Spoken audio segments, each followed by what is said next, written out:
Hey everyone, hi, how's it going? It's Wednesday and okay, so basically the plan happened to stream well yesterday on Tuesday as I'm streaming this. But then I got informed that it was going to come today, Wednesday, 2nd of October. Now I've been told that it's going to be here Friday, so we're just going to get back to Ace Attorney Chronicles. So when we last left off, we were doing some investigation with Iris. We were doing some. You're trying to figure out whose blood is whose, so let's just get back into this.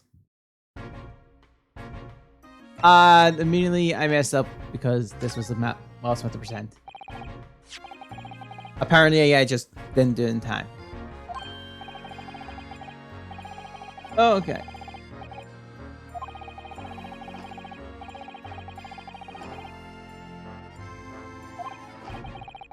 Also, I hope everyone's having a good day. Let's go with the one. Okay. No.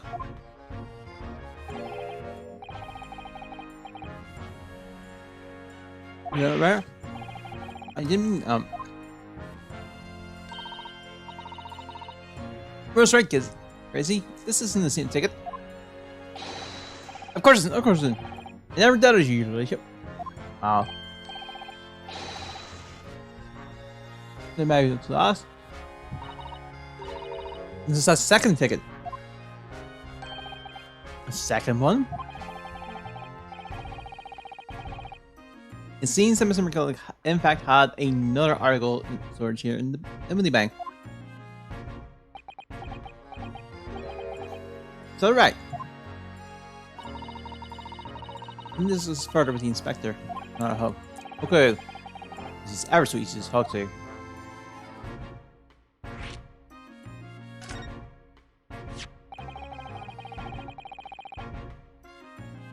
This one was in the pocket of Mr. McKellick's overcoat. Hey, what? You mean tell me? Yes. There's more than just one music box disc, it seems. As she insisted on the lads taking it back out of the yard and some of the property. Well, according to the details in this ticket, Mr. McKellick deposited another article here in Mr. Windy Bank. Windy Bank. Yes, I can see it written here. Small box. Was it? Do you have any risk, Grizzly? Any, you know? It's an article from belonging to Mr. McKellick. It could be another clue. Yes, I suppose it could be. He stopped and with Victoria's eyes, all full of hope and expectations. Some treasure! I'll lose me, but Bills. I will. I'll go barking.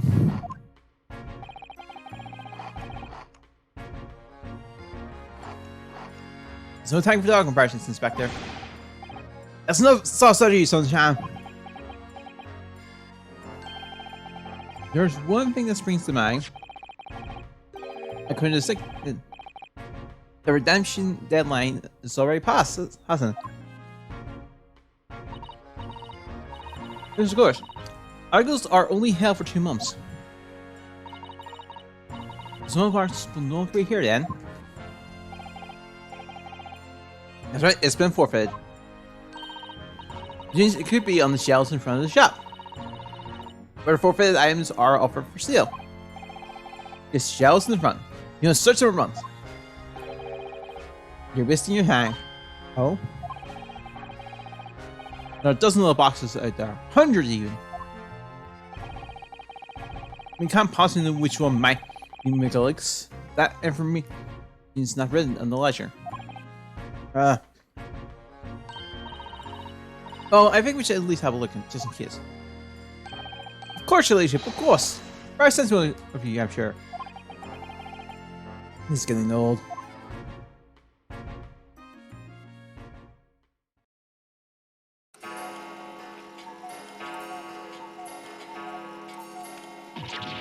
Ah! German's getting there. Like a Muslim man set up such a wicked trap. That he said, just go around. Is that really the time? Maybe perhaps we should pay Gina another visit soon. Oh!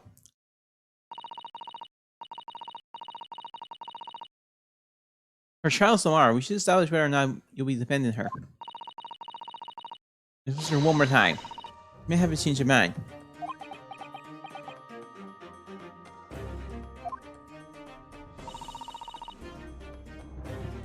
But you remember, Bruno?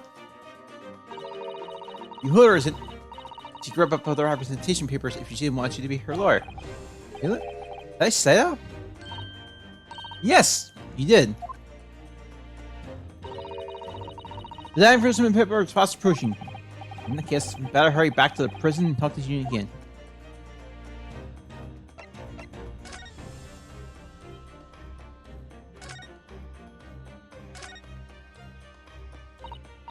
Yes, this about an original are for sale. Hey, then we'll go. Please hold them. But there's so many.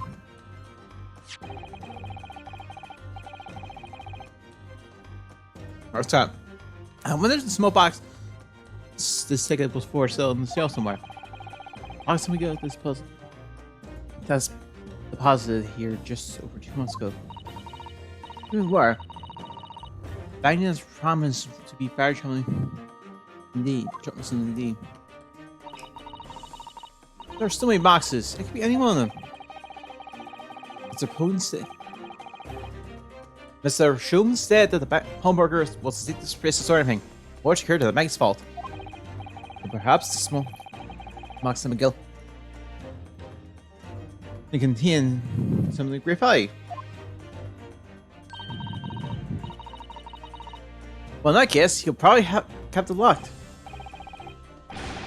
We'll need to find every box and lock and break him open. Ow. Also, why? That sort of misconduct would you get you arrested. I won't let that happen. Ah, let's take him back. It's been some time since the sound has lost for me.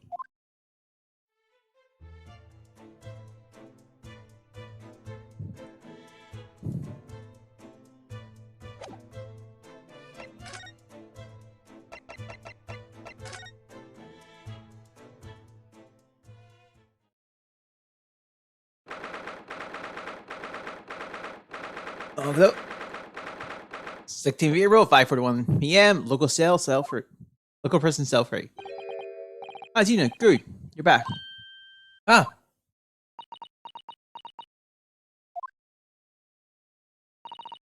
Police must have finished questioning her then. Oh, hi. How was it? Was it awful? Yeah? Oh. Didn't bother me. Thanks to the papers you sent before, means you're able to investigate the Windy Bang. Oh, right.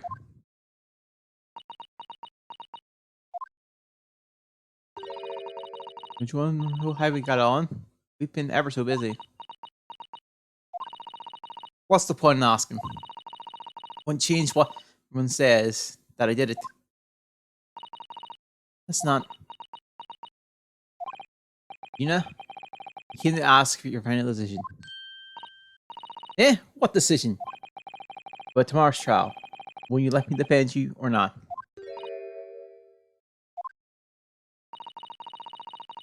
I must submit the paperwork now if you like. It's not hard to present you. Right, I see. You lost your fight all of a sudden. I know what it feels like. Worry is just so hard to bear.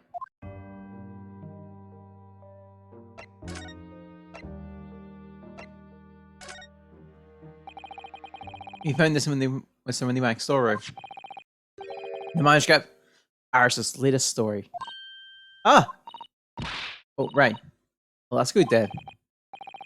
Curiously, the story of Mr. Windy Bank shows no sign of being ransacked for items of value or the like. With one exception. The box file that housed this manuscript. It was you, wasn't it, Gina? We broke open the box containing this manuscript last night. Eh? You were determined to find out whether or not the hound of the Baskervilles was really there. That's the reason you broke into the store last night, isn't it? Ah! Why don't you tell us what happened, please?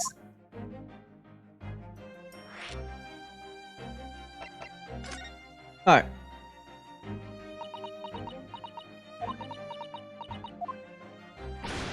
Oh, alright then. Blimey. You're the rest with the eyes hatters. Come on then, fill us in. Who done it? Unfortunately, we don't know that yet. Don't say. We don't know yet, Nina. It was in our heart, and all of us know that you are innocent of this crime. And while we haven't yet managed to work out who the real culprit is, there are a number of interesting facts that we have managed to establish.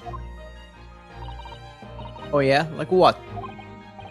Well, for example, the reason you are in the first place. I think I know why you broke into one of the banks that night.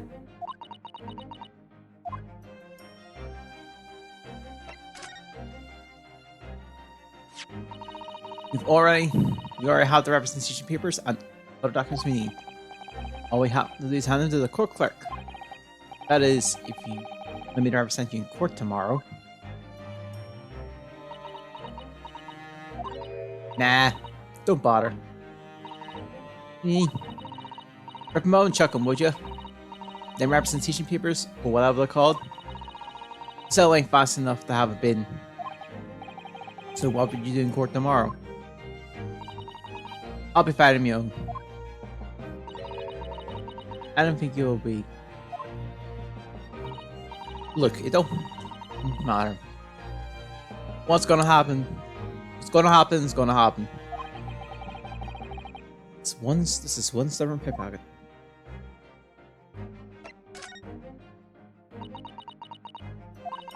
Alright, yeah. This Baskerville story is the consume suspension, right? But ain't been printed yet. So I figured it's gonna be worth a few pieces of silver, right? Yes, at least 5,000. Oh wow, that's a lot. And that's of current times, and well, that might be in the millions.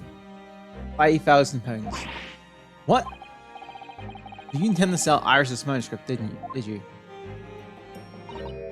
No, Ginny. How could you? What? Wait, no! Hang on!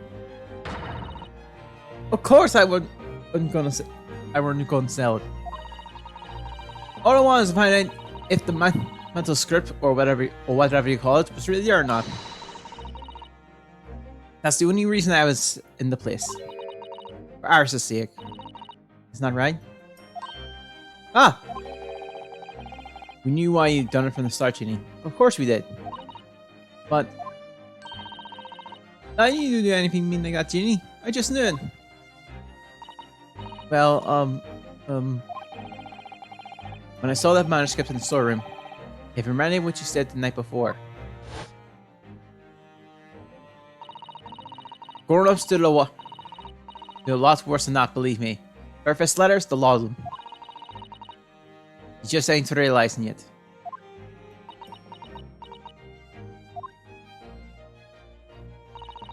I'm telling ya, that mantle script ain't a windy bags. You'll soon see if you have a look. If I'm honest, I wonder if he's telling me the truth sometimes. I mean, I sometimes wonder if he might have hidden my manuscript somewhere I don't know. Even though it's wrong with me to doubt him.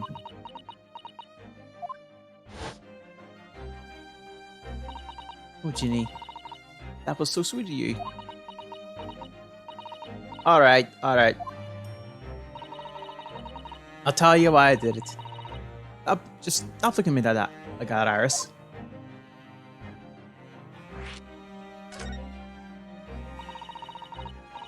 It wasn't because of Iris. That's not why I did it. I just wanted to know the truth, that's all. I wanted to know if his assurance was being honest.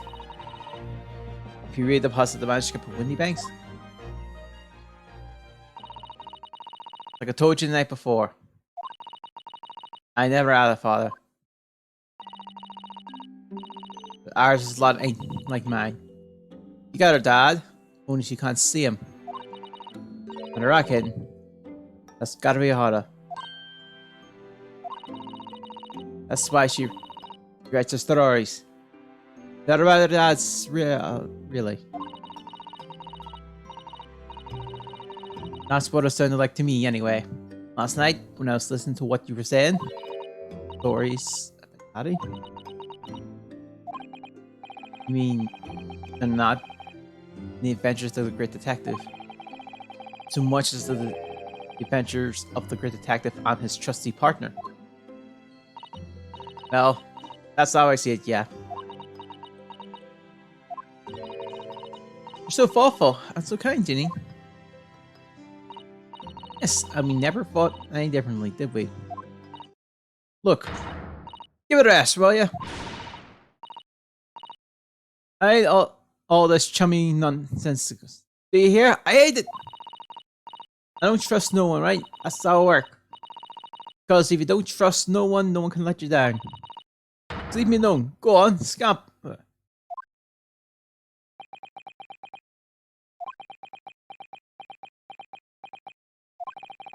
I had those until now. It's unmistakable. Right there on both sleeves of that overcoat. Are some very suspicious red stains. What? Why are you looking at me like that? You representing our other findings and are in the journey now.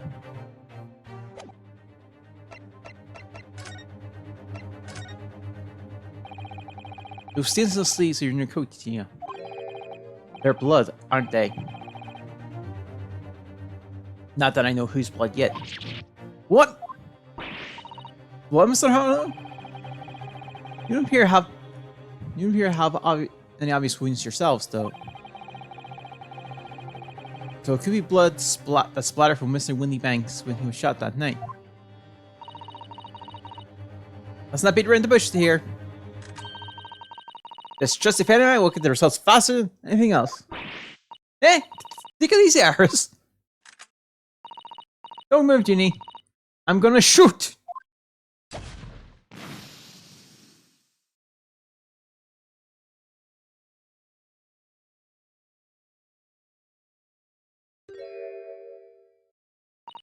Oh. Oh my.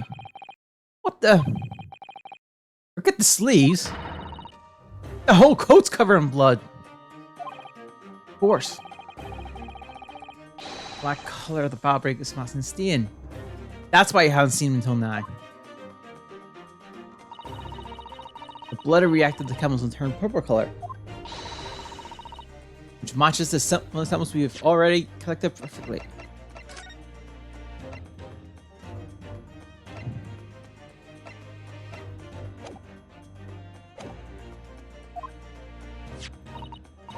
Yes, now let's see. Who's the purple blood? Ah, yes! It was the brickworker, Mr. Mattinson, the victim of the murder case 2 months ago. No. What? What are you all about? No, the victim? What do you mean?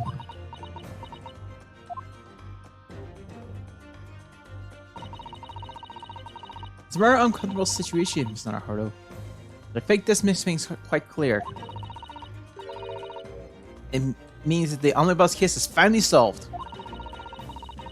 The truth about who really murdered the brickmaker, Mr. Manson, it's revealed. Oi, would someone explain what's going on?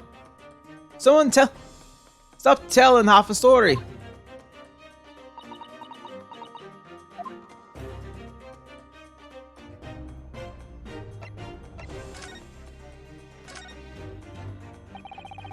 You can see now that the victim's blood is all over Mr. Miguel's overcoat.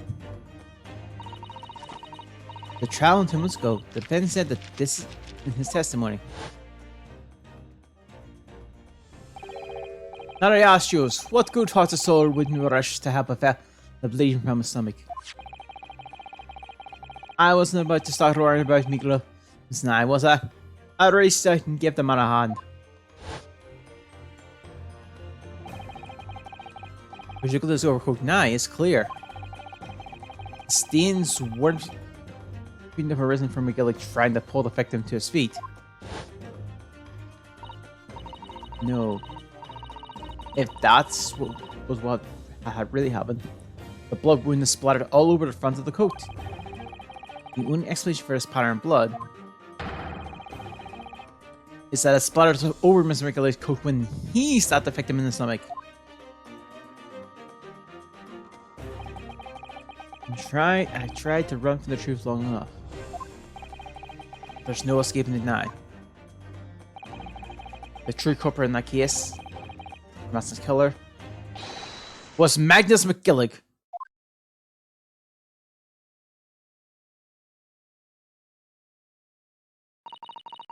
Now, Hordo.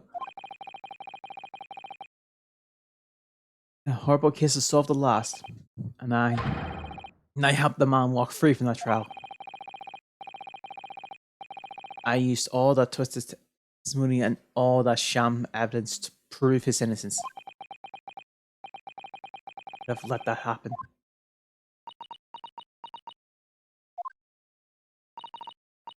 No.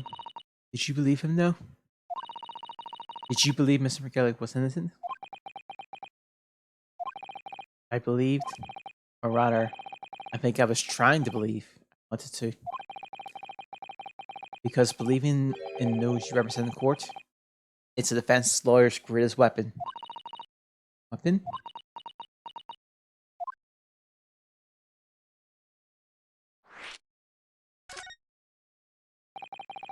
Before we came to Great Britain, a great friend of mine taught me a valuable lesson.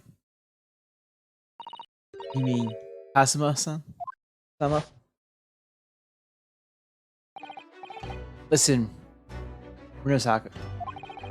We lawyers are inhuman. We can't know for sure what is the truth and what is a lie. Which is why we must resort to our primary weapon. An unwavering belief in our clients. That's all we really have. Wavering belief? Only when we truly believe that our client tells us, can we fight with everything we have for the cause. In any battle, there is no victory without faith.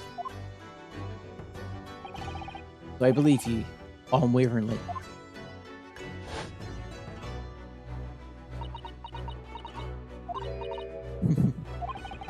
What's funny, Gina? Sounds like in this ship, Emperor of Japan you came from, everyone must be soft. Well, come on. Look at the mess it got you into. Believing in that, but most rather. Yes, I inadvertently helped a murderer walk free. Well, at least you learned your lesson now, eh? Believing in people is never worth it. Someone always stabs you in the back in the end. As soon as you got down, you had it. Take a leaf out of my book. Believe no one. Get hurt by no one. Gina, may I ask you something? What?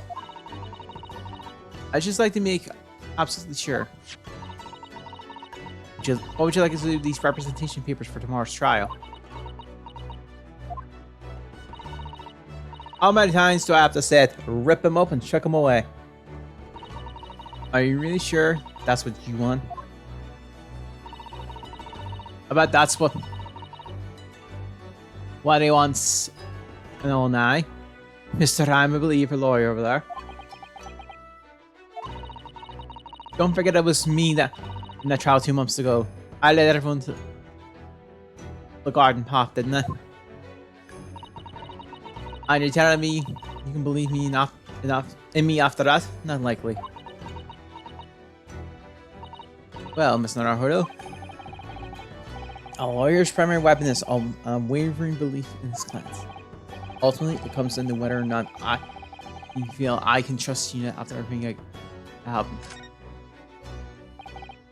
Gina, let me say this again. Please allow me to represent you in tomorrow's trial. Eh? Are you half baked? Not at all. You've not once admitted to the crime, have you? What's more, I believe that you're telling me the truth. Seriously? Mr. Naruodo? Didn't you? You hear all what I said before? I'm a born liar. Dave's just trip out off my tongue. And I'm the driver. Don't forget. I pulled the wool over your eyes 2 months ago and got you into all sorts of trouble. Why would you ever trust 29? I just don't get it. You know? I do understand why you choose not to put your trust in others. But I assure you, there is more to this life than you've yet realized. What do you mean? The world we live in is full of people you would do very well to trust. People who won't ever let you down. Eh? It's true that I'm just a student of law, and I'm certainly lacking in courtroom experience. But I can promise you this. Whatever happens, and until my very last breath, I'm completely on your side.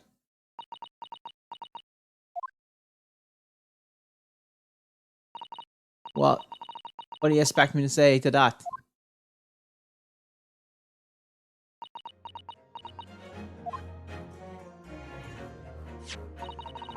And it's decided.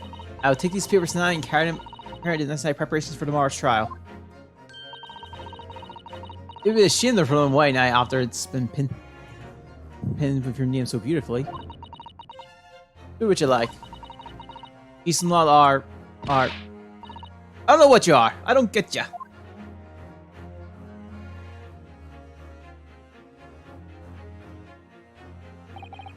You see.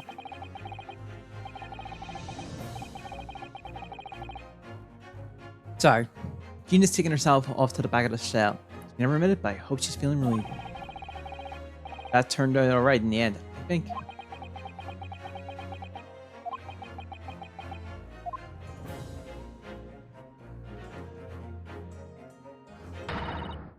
Who's hiding there? Show yourself at once. Each trapping is a height. It's the height of cowardice. Mr. Sono. Somebody is there in the shelves. I can sense it. Somebody who isn't there before. Who wasn't there before. What? Blimey, you're sharp, eh?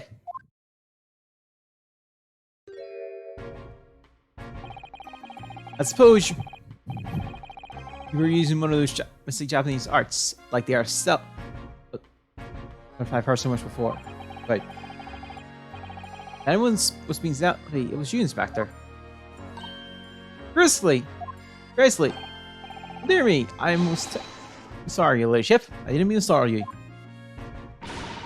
How long have you been listening to our conversation? Good grief! Listening? No one. No. I could have worked. There were some visitors who were refusing to leave even though it was after hours. I assure your ladyship, I only just arrived. This very minute, not a moment earlier. Yes, there is. No. Nothing on toward. Nothing at all. After hours? Is that late already? So then, I humbly excuse myself, your ladyship. Ta-da, toodle, cheerio, all the best, bye, and bye. A lot of farewells, and not one of them are appropriate for her ladyship. Oh, but I wanted to have a chat. I'm terribly sorry, but it's pressing at the minute. Oh, I see. That's a shame. If we don't get this number, yet the Supreme Court to help with sharpness, Lord Strongheart, well, emergency. Or Strongheart? Nothing! Figured I said anything. I mean, I'm off. Alright, Grizzly, if you have to, let's chat soon. Delighted, charmed, can't wait. If you please, my pleasure. That's a lot of passion shoes. And not one of them sounds sincere.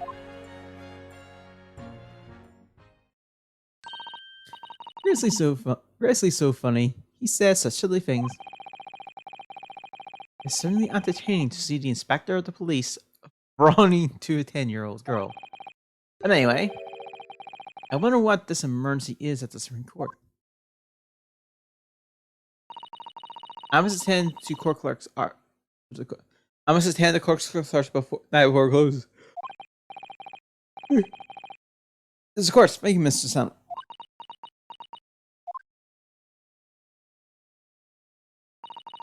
Kindly escort Harris home now, Mr. Naruto.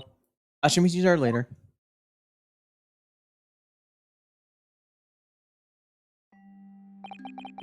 And so our investigation came to an end.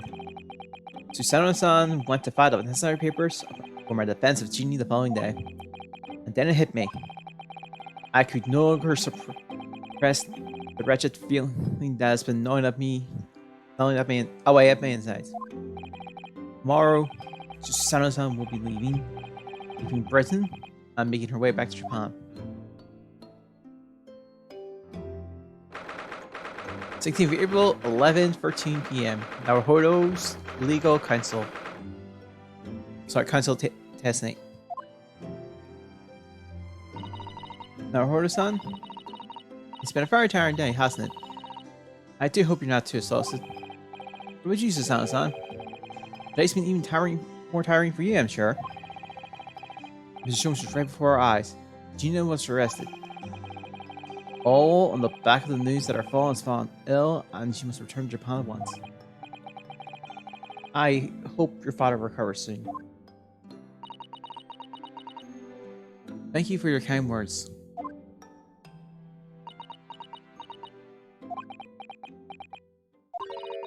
I wonder why it is. It's so many thoughts rage in my head like a storm.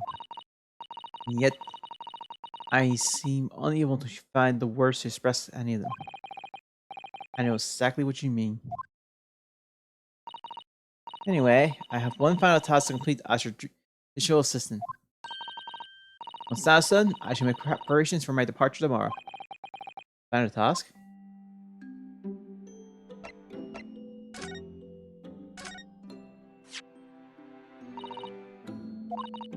Oh, okay. It's just the same stuff. Okay.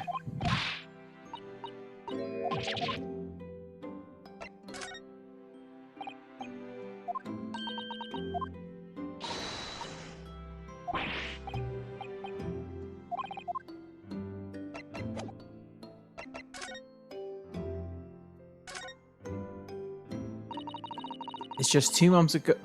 It's just 2 months since we arrived in London. I might just stop this office. It was finally feeling as though we were settling in. I would be lying if I said I felt no regrets. I'm so sorry, Susanoo-san. It's just so sudden. I really don't know what to think. I had no time to gather my thoughts.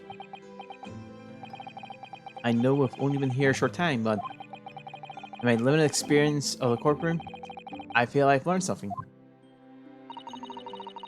And what would that be? It seems to me, there are many facets to people's personalities. Facets? It's like a jewel. The light plays off them in complex patterns, illuminating their actions and their motives. We've only seen a small number of facets, and what is illuminating is only part of the whole story. What lies in the shadows? What do those facets we cannot see look like? Perhaps there are some parts we'll never lay eyes on, for as long as we live. That's so true. Sometimes it feels as though I'm blinded to so much. Sorry, I'm blind to it. I'm blind to so much. Yeah. But I keep hoping that one day it will all become clear. That all these facets will be illuminated, and I'll finally understand how everything fits together. Naruhodo-san, I suppose what matters is that we keep our eyes open and keep moving forward, even if the way sometimes seems dark. It's amazing to think that it's been just 2 months. You've grown so much. Sorry? I've what? Oh no! It was nothing. Unimportant. Do you know what time you will leave London in the morning? Yes, I picked up my ticket earlier. I should be leaving here at 4 a.m. See, well, I'll escort you to the station. Absolutely none. Sorry? I'm sure you realize why I couldn't possibly let you do that. You have a very important day ahead of you tomorrow. Gina's trial. Yes, I know, but every word you utter will have the potential to determine Gina's fate. You must get as much rest as possible. Even though, like me, I'm sure you'll find it hard to sleep. But please, for me, do try. You mentioned one final task a moment ago. What do you mean? Oh my, I nearly forgot. Please, I want you to have this. What is it? One of the documents? It's my notes from the kiss 2 months ago. The murder that was committed on the omnibus. It's the McGillis kiss. It's easy that this kiss of Mr. Windybank's murder of Gina is accused. Which Gina is accused. Sorry? It's very much tied up with the omnibus kiss. In ways that you're not yet completely operated. So I took the liberty of consulting my writings about the case for everything else she's had to think about. San still managed to do this, and all neatly laid out from the beautiful handwriting. It was my pleasure. I can only hope that I will bolster your case tomorrow for Gina. Thank you so much, San. I'll do my best to use it wisely. You are the best judicial assistant in the world. Well, that's extremely flattering. But I'm sorry to say that I've been a complete failure. Sorry? I didn't quite catch what you said there. Oh, ignore me. I was just mumbling to myself.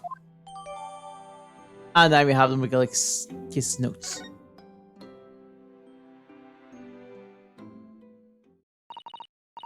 Well, it's getting rather late. Let's check him.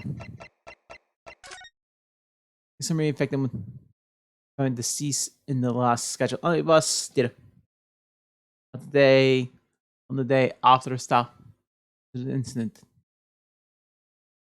Detail of victim, Miller, male, occupation record. He's in London. Okay.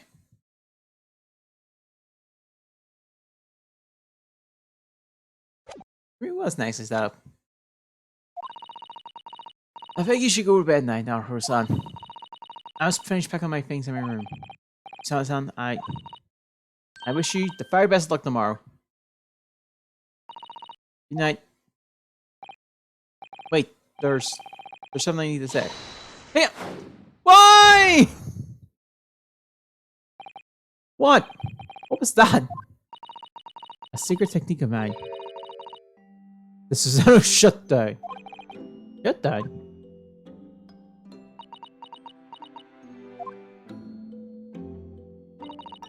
Please, I implore you. If you have to voice our goodbyes,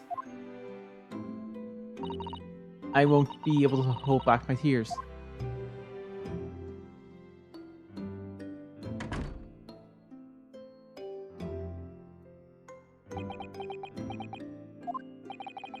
Isara-san.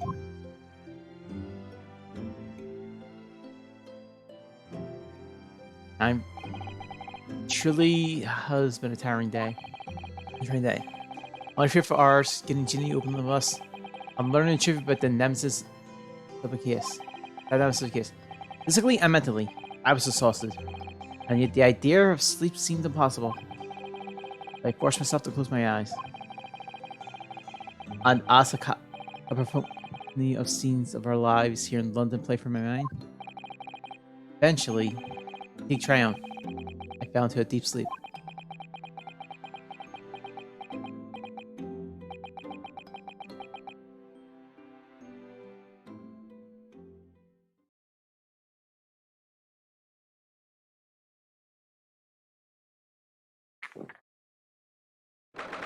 April 17th.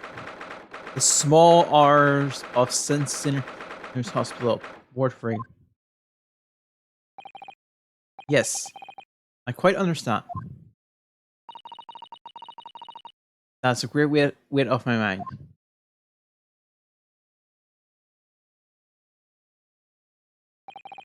Rest assured, I shall put everything in place, exactly as we have discussed. Thank you so much. It's been an honor and a pleasure being acquainted with you, Mr. Sholmes. On the contrary, the pleasure has been mine. I bid you farewell, and Godspeed. My dear madame.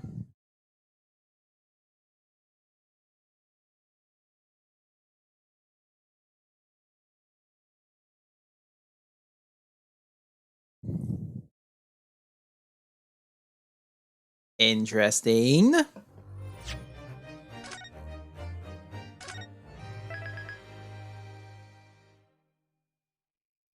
It's time for the trial. When I woke the following morning, Susan was already gone. Outside the window, a rain came down the street. And so begins an even longer day than last. One that I remember for the rest of my days. 17th of April, 9:32 a.m. The Old Bailey Defense Antechamber.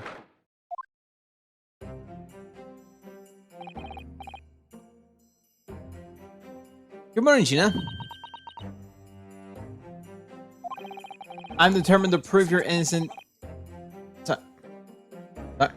I'm determined to prove your innocence today. I'm sure we can do it. So where's your friend then? Sorry. You know. In the fancy dress. Susano, or whatever you said. I don't know. Ah, Miss Susano had to leave early this morning. She was already gone by the time I woke up. You already that, are you? Get up with me if you like. Go and see her off. It's fine. It's not so Mrs. Susano and I won't meet again one day. Even so, Gina, you only get one chance. Today's shot's all we have. Good morning, you two. She brought the cat! How you feeling, Ginny? Did you manage to sleep? Iris! What you doing? What are you doing here? What do you mean? When friends in need, we show our support. Is that right, Waggy?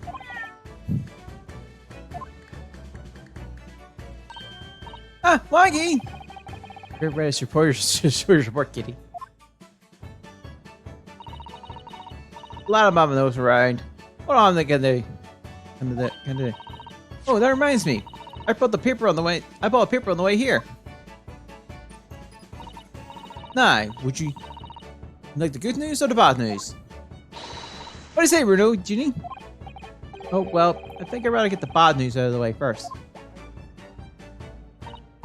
Nah, always take the good news first. You might not live to have the bad. Yeah, the bad. Yes, that questions that always give away people's personality. Let's not go there. Alright then, I'll get the bad news first. A record amount rain has fallen this morning, and carriages all over the capital are struggling to move. Huh? That's bad news? Was a weather report? So I hope Susie made her train over and that the train isn't delayed on its way to the port. Gosh, yes.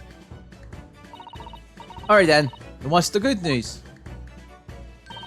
Well, the rain forecast is forecast to sight this afternoon. So even the train delay, it should be able to make up the time later.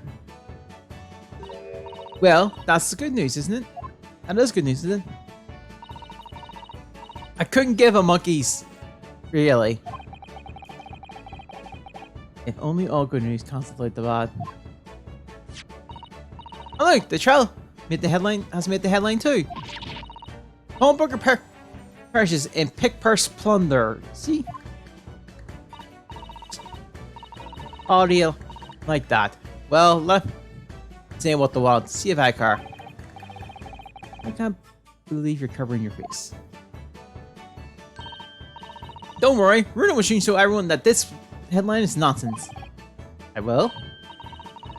And then tomorrow's paper, the headline will be the charge diver is dauntless do-gooder. Isn't that right, Bruno? Oh, yes.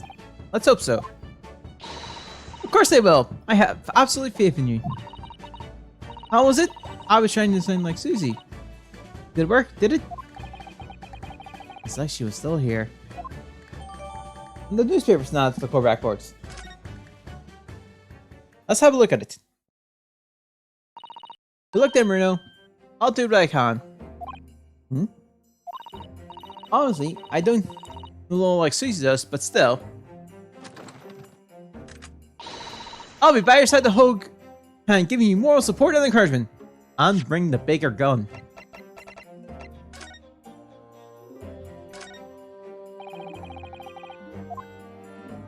Oh, okay.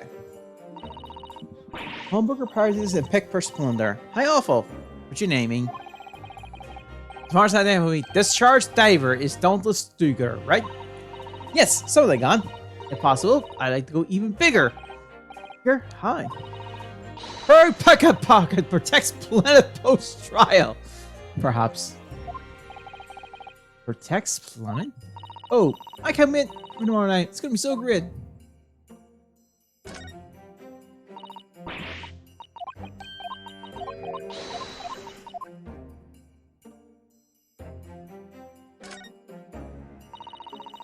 There's a session story lured down the front page as well. Look.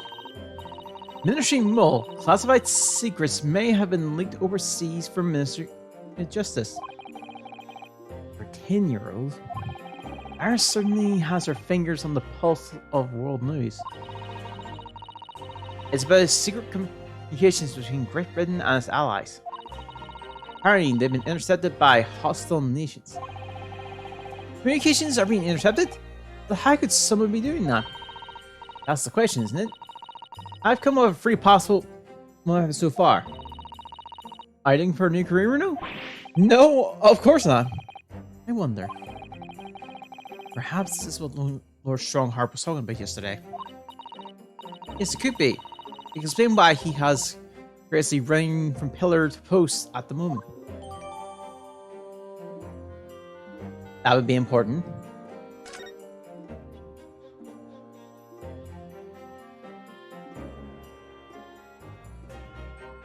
Alright. Except we got what we need now.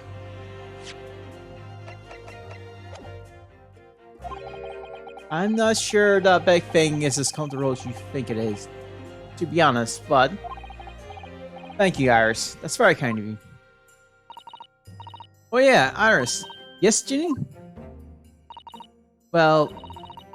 I was wondering is all about Shones. Did they fix them up alright? Yes, the operation was a great success, but Huey still hasn't come around yet. Eh? I asked a friend of mine in Scotland Yard. He sent a telegram as soon as he wakes up. Mr. Grayson will let us know the moment there's good news. Oh, right. No Susan-san and no Mr. Shones. It's all done to me today. Prove that Ginny is innocent of this crime. Mr. Gina Lestrade, counsel of the defense. The trial is about to begin. Please make your way into the courtroom. It's time then. Yes, let's go, Gina. Iris. Lead the way, Bruno.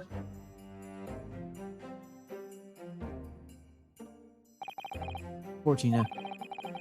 Trying to put on a brave fist. I can tell she's worried and scared. I had to believe in her from start to finish. That's the weapon that will secure our victory here.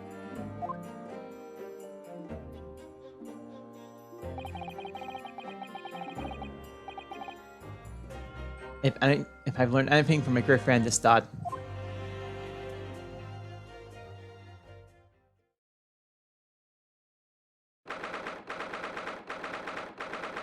'17th April, 10 a.m. Leo Bailey Corporate.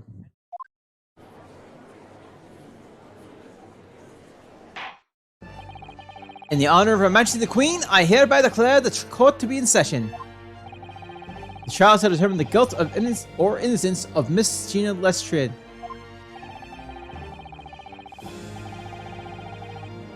I now call upon the counsel of the prosecution and the defense to declare their willingness to proceed. The prosecution is ready. The defense is ready. Lord Fonseek, my lord. Remind me, how many years was it you withdrew from the public? Did you withdrew from the public prosecution service? It was some 5 months ago, my lord. Yes, and then 2 months ago you resurfaced somewhat unexpectedly. And here you are again today. Are there some circumstances of which the court should be aware of that lead you to this erratic behavior?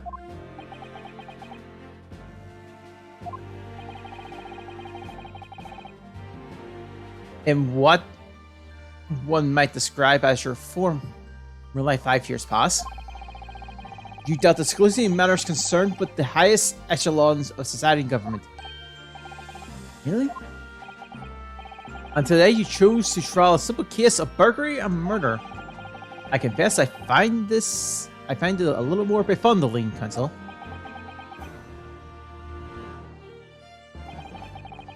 There are two types of persons I cannot buy. Firstly, those who are face scoundrels who hide behind a mask of philanthropy and cheat the public at large. It means Mr. McGillick, who you defended against the Reaper 2 months ago. Yes, I'm just about not needs to work that out. Thank you. Magnus McGillick. I know what a monster he was. I never would have defended him. And secondly, even more loathsome, those willy scoundrels who masquerade as allies only to total betray in the final hour. In other words, the confident trickster from those tiny islands in the far east, the Nipponese. What? You really just say that? Me and you never know. I actually managed to work that out too.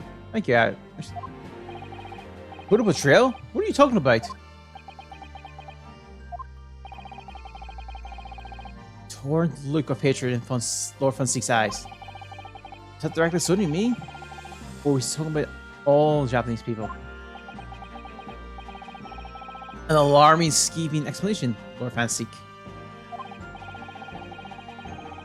Still, the Judicial welcomes the return of the so-called Reaper at the Bailey, feared by all London malefactors. Your lordship is too kind. Now, jurors, the 6 of you have been selected around to represent the will of the people of this trial. Oh, well, some of them I've noticed. Ben, the one on the right.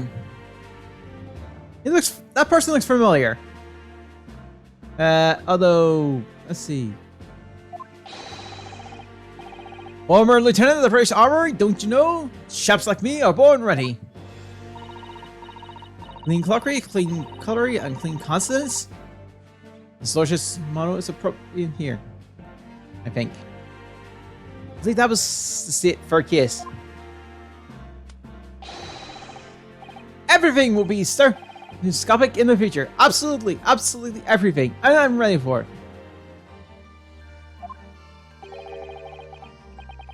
I don't understand that. I can't let it here. It's not possible.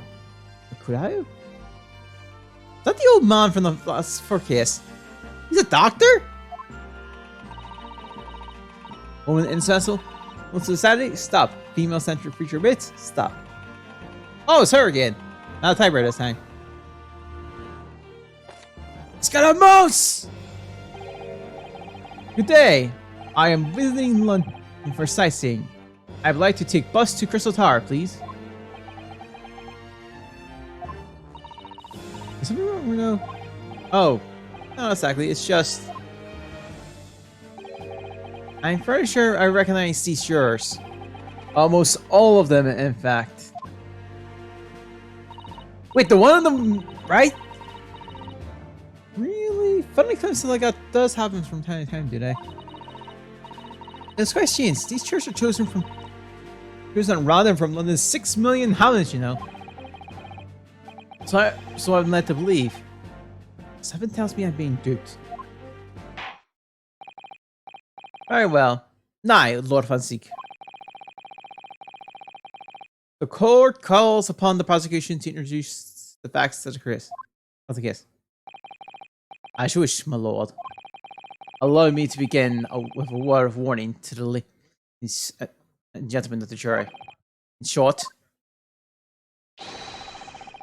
there has never been more of a self-evident case of cold-blood murder. The victim, Mr. Pop Windybank. I get it. But in all seriousness, I don't know why the name just became hilarious to me. Anyway, Mr. Pop Windybank, perpetrator of a pawn shop on Baker Street, was shot from behind and died instantly. The prosecution presents this photo print of the crime scene. As the court will observe, there is a single bullet wound just below the gentleman's left shoulder.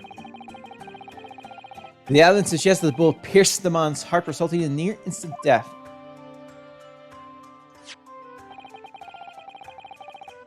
Moving on to the findings on Scotland Yard's coroner. His report states that the bullet had entered the body from a right-seen diagonal trajectory. And what's that supposed to tell us? It means the victim was likely shot by someone significantly short in height than himself. Someone like the accused, you might say. The prosecution wishes to present the auto spy report on crime scene photos evidence, my lord. Indeed, the court accepts. Hand them to the bailiff, please. You just got the auto spy report on the photo.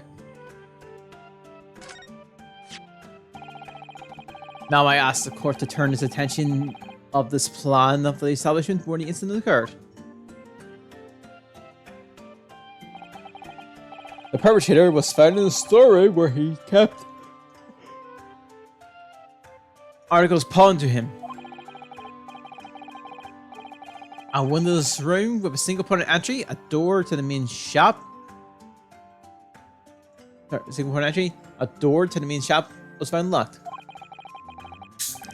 In this sealed chamber, there were only 2 persons present. Victim, Mr. Windybank, and the accused.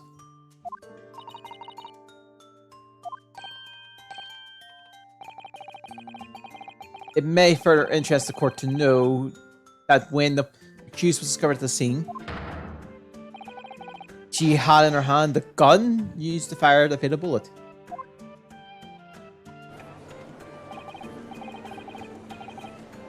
Well, that's that then. Bro, pickpocket anyway. She's one of those 50 dabs that live in the sub of the East End. Oh well. It's only a matter of time before she got blood on her hands then. What are yours waiting for? The girl's got to tell. We can't jump to conclusions here. We must Oh. Well, that's it then. Not more to say. We can't jump to conclusions here. We must assume her guilt just because of what she had to do to survive.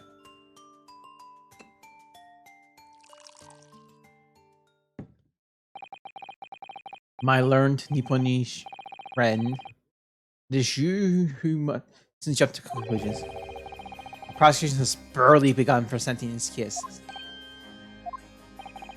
Conveniently, this appalling act of murder did not go unobserved. There were witnesses. Good gracious! After their testimony, the girl's true nature will be exposed. Pitiful pickpockets or cold-hearted killer.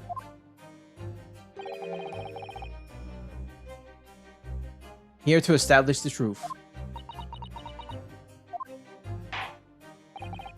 The court will take the floor plans and the firearm and the evidence.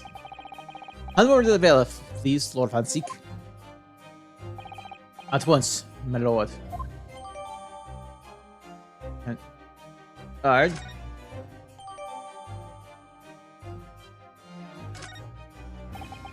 This isn't good.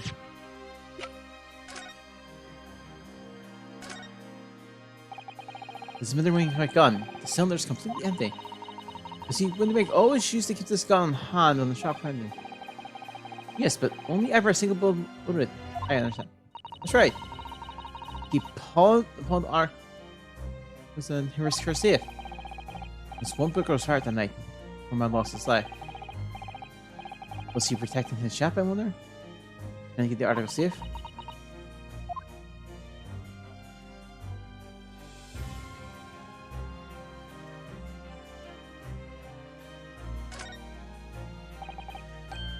Oh, okay.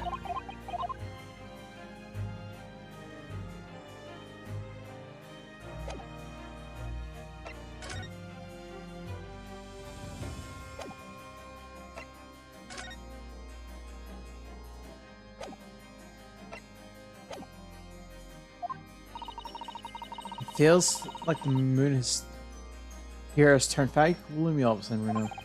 I think that's because it has.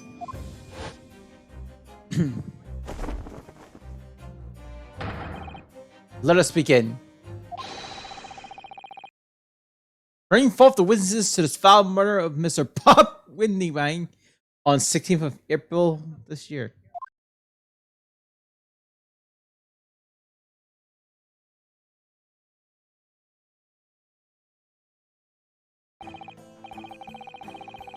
Witness, state your name and occupation for the court.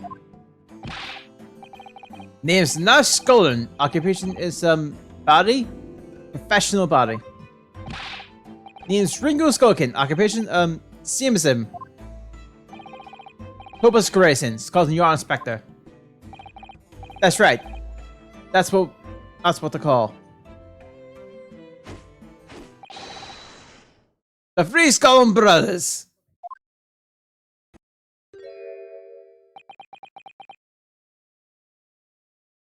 You're gonna. We're in a court. What are you looking at me that for? Don't look me in with your lot. Oh, blimey, that's cold. Don't you know what we're going for? It's our old lost contact with him. We have Whisker in every shitty corner of the country. Then last night we came across you. If I split with the blow, isn't that right, Ringo? It is not. It is not. It is. The fire spitting them. So we decided that, and then we'll, yeah. So we decided there and then, and what we were gonna do. We're gonna call ya Big Purasoki.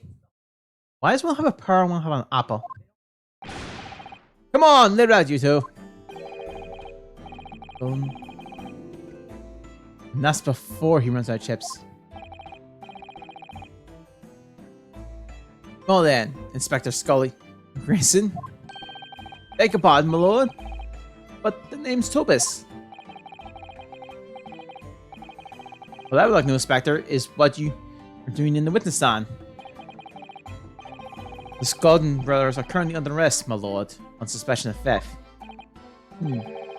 These are they? These three? No, my lord.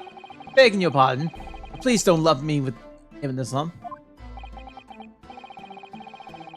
2 nights ago, these brothers illegally entered the establishment when they attempt to burgle.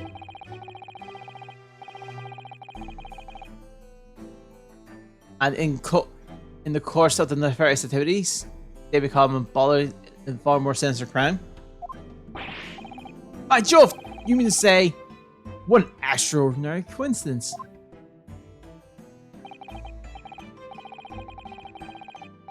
Indeed, my lord. While attempting to burglarize the pawnbrokery, they witnessed the perpetrator's murder.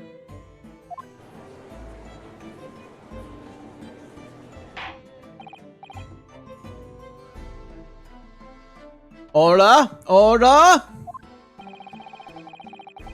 The various trespass of these brothers is not the subject of today's proceedings. Though they will naturally face trials in the very near future.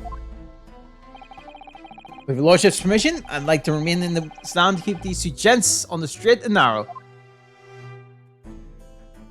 Of course, Inspector. Skeptical as I am about these caliber of these criminals, I will permit them to take the stand. Mr. and Mrs. Skull.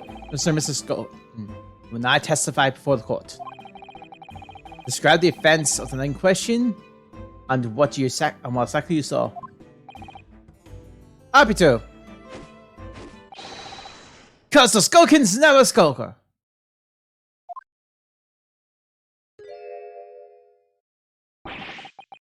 Get out of it. Witness testimony. A legal entry. We want Doc in down Baker Street in the small hours, and the Gaston door was ajar, you see.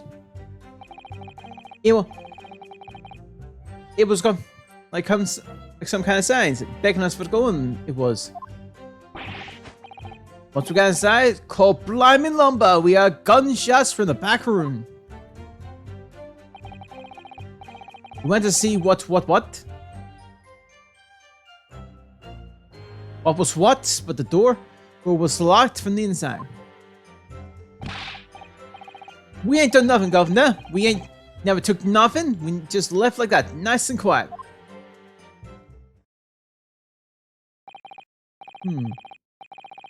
A terrible coincidence, it would seem.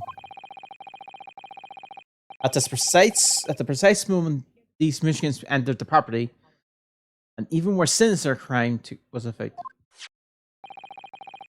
Vince's testimony is consistent with the crime scene in every detail.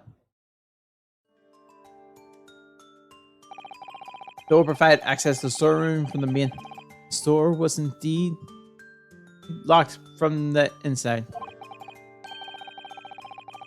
And within, only the victim and the accused were found.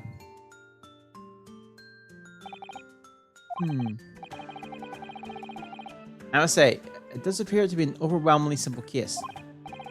Still, the defense may cross-examine the witnesses now. Of course. Pencil, if you please. Pencil? Yes. What's the matter, Bruno? Sorry, I was just stunned in silence for a minute by the lies being told by the pair in the stand. You know what's all honest, because I saw with my own eyes. I just had to expose their testimony with a pack of lies. It is.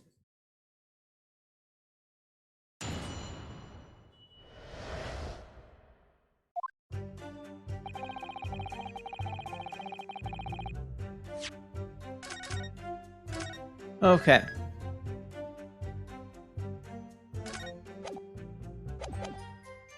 Hold it! But the running banks was a jar, you say? What time that? What was that?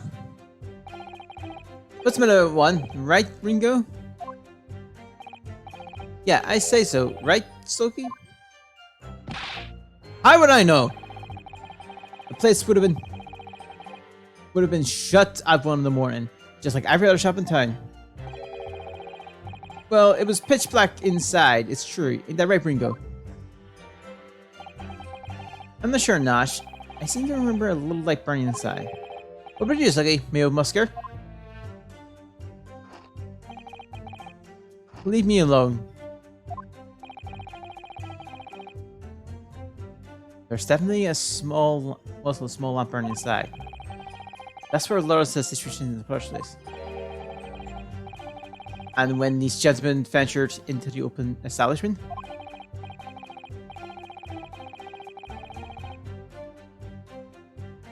the accused, Miss Gina Lestrade, already had the muzzle of her gun trained on the unfortunate victim. Objection. That is pure conjecture. Perhaps. But it changes nothing. These brothers inadvertently wandered into the middle of a cold-blooded murder. Simply because they found the door at the victim's establishment opened and ventured inside. Right, that's what happened.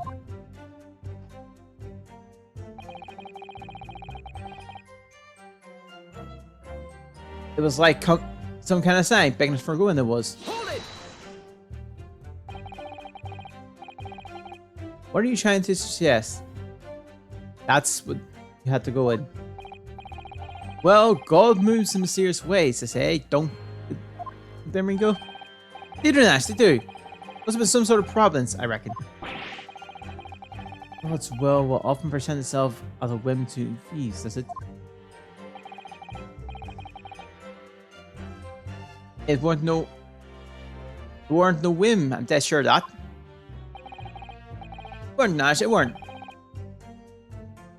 Like we said at the time. You don't just find doors open in the middle of the night like that, nah. There's no ways about it. There's no two ways about it. It won't a sign. It was a sign that our long lost brother was inside. They're not very large, are they? Well, you can't deny it. It is so bloke was what looks like our brother. I said, cut it out! Those ships are getting chompier. They're gonna chomping today. But once we get outside, cold blight lumber. We got a gunshot in the back room. Hold it. Gunshot, you say? Just the one. Are you say? You interpret that? Yep. Just the one, Governor. I can swear to that. It was Nash. It was. Ain't that right, bruh? Firearm used belonged to the victim himself.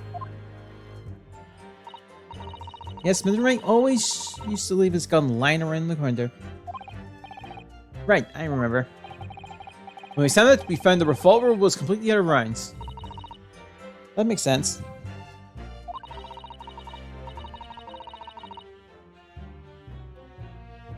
And Mr. Ring always used to say that he never capped a single bullet bullet.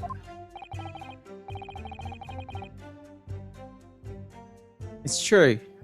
I remember him saying that as well. We can say that with considerable certainty. And only a single round was discharged from the firearm as used as a murder weapon. He's murder. Yes, more, we can.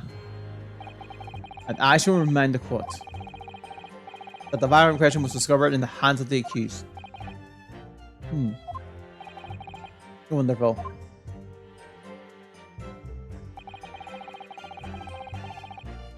We went to see what was what, but the door was locked from the inside. Hold it.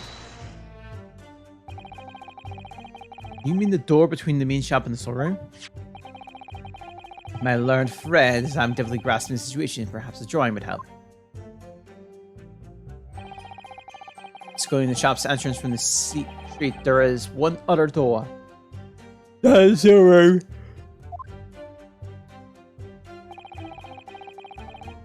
Of course, there was only a little lamp burning, not much to see back.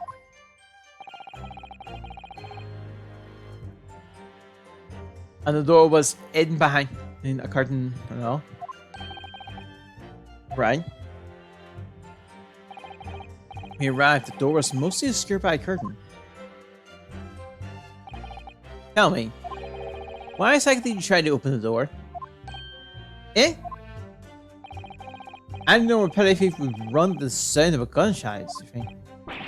Oh, well, you turned to rabbits, Ringo. Well, Nash, yeah. I suppose you have to say that we ain't normal, eh? Broadly speaking, humans respond in one of two ways on hearing a gunshot or scream. The timid flee, gripped by fear, while the courageous investigate to see if they might help. These gentlemen are of the latter inclination, my lord Nibelline trends, it would seem. It's at the form of. Alright. Somehow I just proved that the card night. Thank you, Cons. That was a card night. Thank you, Console.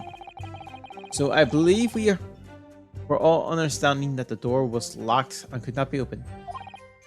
Proceed, witness. We never done nothing, Governor. We never. It took nothing. We just left it at that. Nice and quiet. It didn't do or take anything? Is that your story? Well, it was spell on, was it? What was that? It was! I don't even have the time to pull my ducks out of them in Lucy lockets. So with no time to take your hands out of your pockets, you just left nice and quietly, you say? That's right, Governor. Nothing. We have one. Nothing we have more than that. And then peace, love, and limos we are. Not bludgeoning us. We are not. We are. Never even pulled me ducks out of my Lucy lockets. So you clearly like us to believe. Eh? Come again? As you fled from the pawnbroker that night. Did you not run into anyone else? And did you not fire a gun at that person? Since alive, they fired a gun, you saying? Oh! Blimey, Governor. You ain't telling me it was you in the doorway? It was. Why the bleeding Nora? Didn't you mention that before? You were armed with a gun. And as you fled to sea, you fired that gun. At London's greatest detective, Sherlock Holmes. He shot the Holmes? I didn't hear Ashley. The returning he was rushed to the hospital. Mr. Holmes. That's beyond appeal. On the night in question, this pair were arrested by the police within minutes of the discovery of the crime scene. Their suspicions and then rapidly gives them away. And when searched, a firearm was indeed found in their possession. Furthermore, the barrels show signs of a gun. The shot having been fired from it. The prosecution invites his lordship to examine the firearm recovered from these brothers. Yes, indeed. Remnants of powder around the muzzle, as you say, Consul.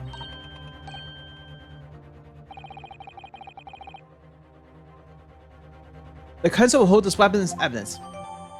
And their gun is in our court records. We have 2 guns in our court records. Now, my learned Nipponish friend. Yes?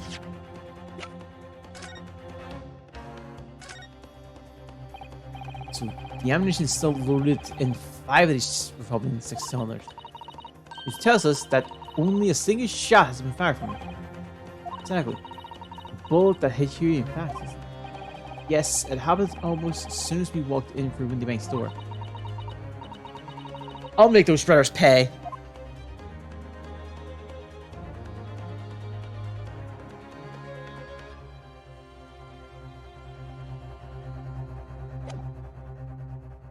Alright. Here's to you successfully presenting the evidence. Oh yes, there are telltale signs of spent powder on this gun, and a single bullet missing from the cylinder. But the prosecution demands evidence that it was fired at the scene of the crime under scrutiny of this truck. Objection! Well, I don't need evidence, because I was there. Objection! However, the rest of us in the courtroom will not. It's the defense. If the defense fails to provide evidence to support Carter's claim, we shall have no choice but to toast your accountants and to move on. Evidence that those who fired the gun before they left in the grave. Court the man. So all claims of the affair need to be clear with clear proof.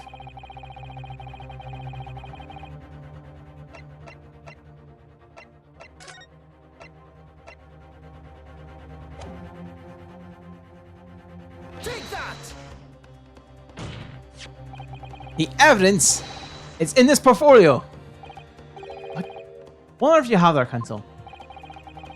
During the course of our investigation, we discovered a number of bloodstains. Not trusting the police to do their job, they do. How arrogantly Nipponese of you. Well, anyway, we analyzed all the blood samples we found and recorded the results in this portfolio. And you claim to have the evidence the court is demanding therein. Yes, my lord. No dillying then, Counsel. Present your evidence at once. What do you have in your portfolio that proves the evidence unloaded the scene? Take that! What is that? Explain. It's a photograph print taken at Winnie Bank's pawnbrokery on the day of the incident. And the scene of the crime is that a bullet hole? And if my eyes do not deceive me, it appears the bullet is still lodged there. Yes, as your lordship noticed, the bullet pierced Mr. Winnie Bank's calendar. The date shown, I believe, being the 16th of April, the very day of the pawnbroker's death. The incident occurred at 1 hour after midnight. But this indicates that a separate shot has been fired sometime after the calendar was set to the 16th. That's right. And while it's irrefutable, the defense believes that the credible evidence that the witness did fire a round of their gun in the pawnbroker that night. Yeah. Let's get a box! Order! As prosecution stand, Lord Fancy.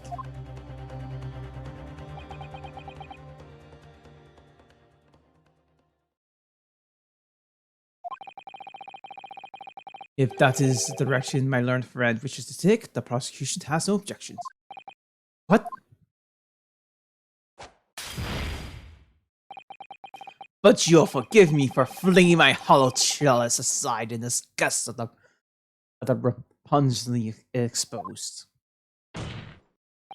Yes, on the night in question, though these brothers entered the pawnbroker illegally,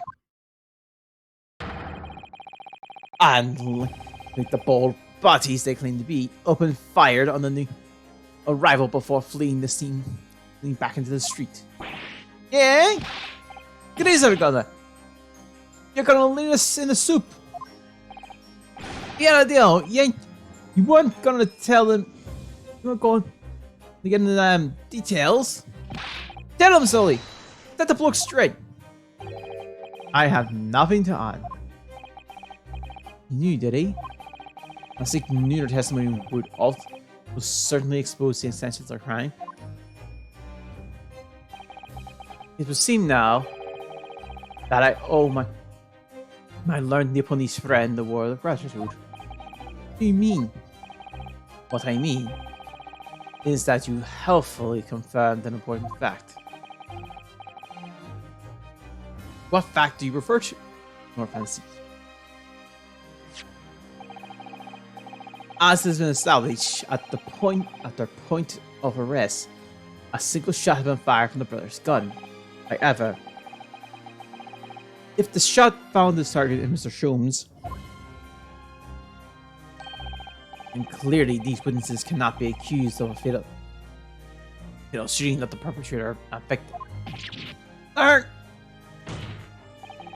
In other words, these two men have no material connections to the murder of Mr. Windybank at all.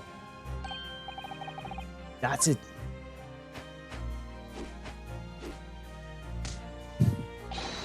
That's it! We didn't have nothing to do with it. We didn't, Nash. We didn't. That's what I reckon. The crimes include unlawful entry, intent to steal, pet, and let's not forget, attempted murder. Quite a catalog, eh, fellas? Ready for now, bro? Now then, let us take a moment to consider the aforementioned great detective, Mr. Herlock Sholmes. It was seen the man patronized the pawnbroker in question somewhat regularly. Where's he going with this? Mr. Sholmes appeared to take pleasure in tinkering with eccentric machinery. Eccentric? Says who? Not me. Look at me that look. He installed a pair of machines like this one in the victim's shop. Oh! That's one of Huey's red-handed recorders. What is that, Counsel? It has the appearance of a photographic contraption. As your lordship has summarized, it is indeed a camera attached to a small timing device. Every half hour, it automatically photographs the interior of this out. The idea is that if a thief were to break into the shop, he'd be caught red-handed. The prosecution has obtained the photographs taken by the device on the name question.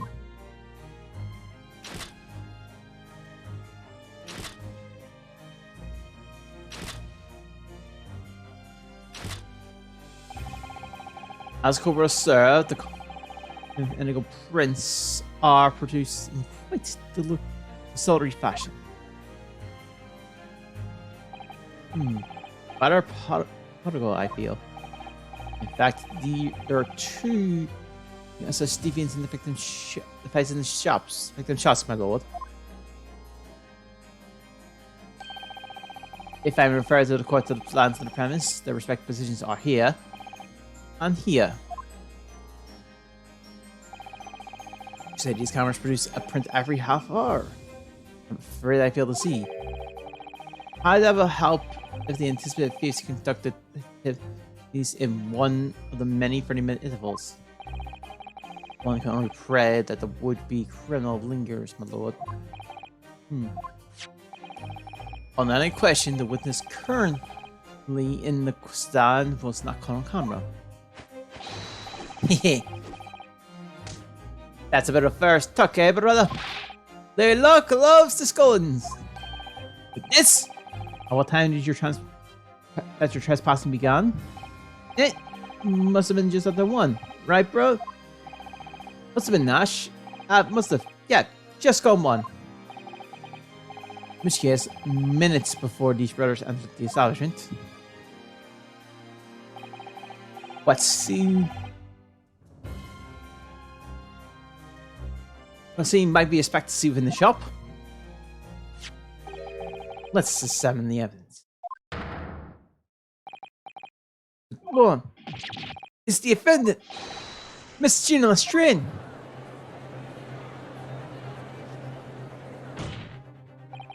At the court, as court can clearly see, the accused is pictured, gun in hand, facing the victim over the shop counter.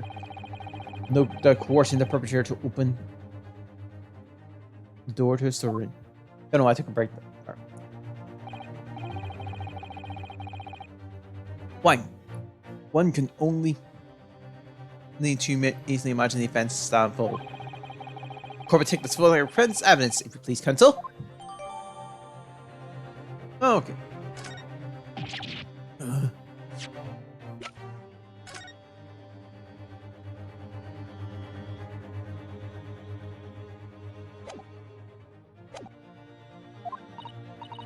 I don't believe it. Ginny. In short, the accused is the only person who could have possibly killed Mr. Winley.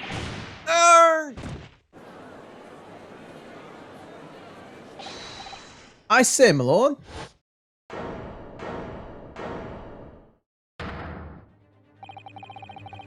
Wonder if I might have put a word at this point. Go ahead, Mr. Foreman. Took a boldly bullet to the knee in the Battle of Malware in 1880, didn't you know? That for all that, but forced to retire from service, sadly. Of course, a Mel can never outshine the exploits of chaps like us in the battlefield. Yes, Mr. Foreman, and what exactly is your point? Carried on the battle of the time, you see? The battle of the life, if you like. And here and I, leading the small squadron, 6 men, all good and true. We all go down together. Mark Warriors, all for one for all, and all for one.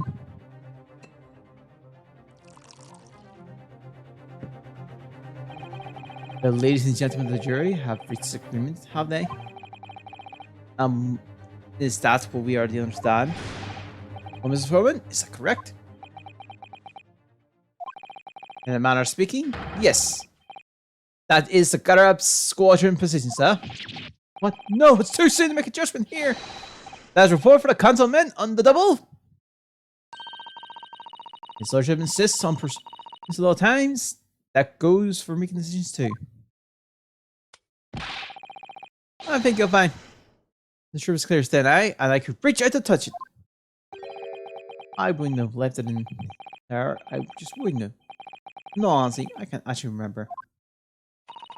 It's recent clear. Stop. No more for doubt. Stop. Truth is undeniable. Stop. I have better be sorry for brothers. They are unlucky. Very well. And I'll call upon each member of the jury to state his or her leaning on the matter. And your considered verdict to the court. Guilty. Guilty. Guilty. Guilty. Guilty. Guilty.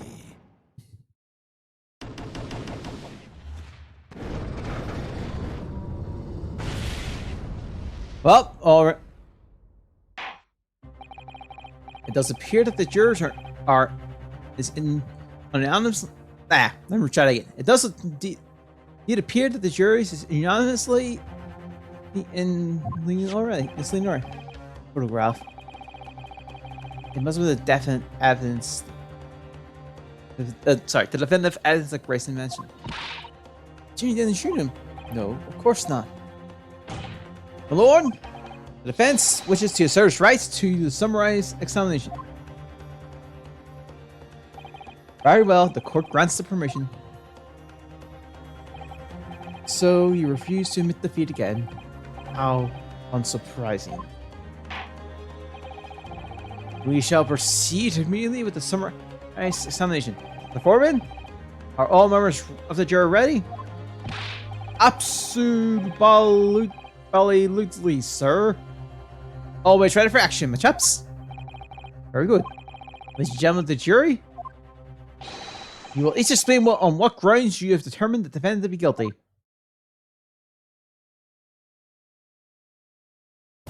Judicial findings. Jurors contempt. All the evidence clearly points the finger of guilt at the young pickpocketed. As a headman, I would like to see all filthy eyesores promptly and rigorously eliminated. I think you'll find, if you look at the photograph in stereo, the truth will soon pop out. Will just pop out. Whoops. I left it in there. I should think there will be repercussions by now. Eyes been up. Stop. Global transmission of 30. Oh, stop. In the motherland, we can never judge by clothes, judge by head. I'm convinced brothers are innocent. Sorry about that accent. Circumstances the crime and evidence do indeed implement the defense. and rather comprehensively. The storage room locked from the inside, in which the victim and the accused were discovered alone. And in the accused's hand, a fatal revolver, the fire of which was heard by the witnesses. Not to mention the print. This print. Taken from a chap who's seen action on the battlefield. That young girl's on the verge of pulling the bloody trigger. Thanks a lot, Mr. Sholmes. Oh dear. Priest Campbell was supposed to help, not hinder. I'm afraid I think you have an uphill struggle ahead of you. Jean didn't shoot Mr. Windybank. Which means there's more to the situation that we've yet to see. Agreed. You had the floor, Counsel. Proceed with the summary examination.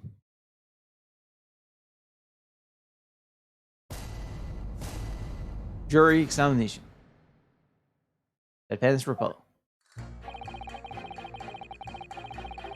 Hold it! You're missing us. Hello, Mr. Garb, aren't you? You must really stop being like this. Ah, you're the lawyer chap. Well, there's a turn-up for the books. Yes, a rather intermittent time we had back then. Some extraordinary evidence took place at your house, that's for sure. Luckily, Mr. Jones and I were able to get to the bottom of it all. I think we did run our lot for you, didn't we? I mean, observably, of course. Observably. I wouldn't be suggesting that, therefore, you should lean not guilty or anything. Can't be denied, I suppose. Curse the Garb house was the talk of the town after that business. Lodgers moved out, and I couldn't get a body soul to take up the tens. Oh. And I had to break it, didn't this is just yet. Bad enough deal. The girls clapped up. Yes, can't be denied. You did do rather a lot. Not for us. That's for Dash, certain. Who's none? Of course. There can be no suggestion that of that being the reason I'm leaning towards guilty here, obviously. But honestly, I really wish you paid more attention to the trial and less of jury number 2. Does it? Hold it! Polishing the bench, I see. Again. Miss work is never done. Not a blemish must remain. Looks like he's mean by filthy eyesore. When to market for his lordship, I had to pass through the east end. The place is full of beggars, pickpurse, and crossmen, the scum of the earth. A little harsh, perhaps. Let me be plain. If it were up to me, no. Although those in the backstones would be made spick and span or eradicated. At least we have people like the great detective working to achieve these important goals. You're referring to Mr. Sherlock Holmes. That's right. I like to keep abreast of his exploits by reading Randon's magazines in between my duties. He just wonders clean up London streets. In my opinion, he should be declared an honorary man of the capital. Mr. Sholmes, man, it's really quite unforgiving. Better scum have the audacity to shoot our very good detective. Minor detail, it was the 2 brothers in the stands who shot Mr. Sholmes, not the defendant. A minor detail indeed. They're all gutter scum as far as I'm concerned. Oh, it just might be an idea to get our facts straight. Anyway. Yes, alright. I shall amend my statement. Those brothers are the scum of the earth. They should swing a shooting a great attack. Hold it! I agree with you. Shooting Mr. Sholmes was an unforgivable act. The purpose of this trial is to determine who shot the pawnbroker, Mr. Windybank. I'm afraid you're splitting hairs, sir. Sorry? Whether it was the thieves or the pickpurse, it was still gutter trash that shot the pawnbroker in the end. Stuff that she could be cleaned up and eradicated, in my considered opinion. Thanks so much for sharing. Changing the man's mind isn't going to be easy. You know, it was one of those two brothers who shot here, wasn't it? Yes, without question. Well then, I'll never forgive them. Oh, Iris, perhaps we can use this immediate statement to help us somewhere, don't you think? Yes, maybe. Let's listen carefully to what each juror has to say first.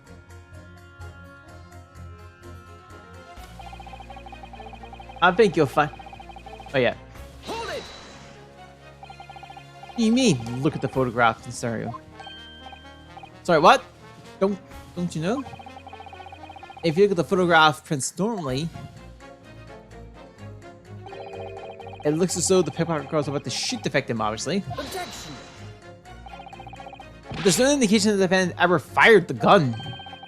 All I'm saying is, if you look at the same print in stereo, it could reveal all sorts of new information. By any chance, are you found the stereoscopes? Ooh, how did you know? Let's call it a lucky guess. Numbers out, seeing two prints merge into one before your eyes. It's extraordinary. It's captivating. It's the height of modernity. Of course. Oh yes. I think you'll find the stereoscope is here to stay. Giving us new perspectives we could only dream before. The greatest invention the world has ever seen. Only you can give me new perspectives. Yes, not agree with you. Hold it! What exactly have you been learning about all this time, sir? You keep talking about having left someone somewhere or something like that. Oh, so sorry. As you can tell, I'm a surgeon. A surgeon? That totally passed me by. Of course, people conducting surgeries in this country are considered to be doctors. Oh no. Even though me and my kind are the forefront of medical science, the real brain in the field. So, what did you think you left behind? Oh, well, that's a little embarrassing to be honest. See, I was operating on someone yesterday. Standard thing, went in through the abdomen. But when I finished the procedure, I couldn't find my scalpel anywhere. What? He? Surely not. Exactly. Not sure. You said it yourself, don't you? Worrying, isn't it? That's supposed to control me this whole time. Could I really have left my scalpel inside the fellow's belly? No, of course I wouldn't. So, there you have it. Like I said, a little embarrassing, really. That's one way to put it. The other is manslaughter. That's exactly my concern. And seeing as this case appears to be all but sewn up, I'm difficult trying to remember worse. Exactly where I sewn up some elsewhere. No, I'm sure they made sure everything was back as the scenes.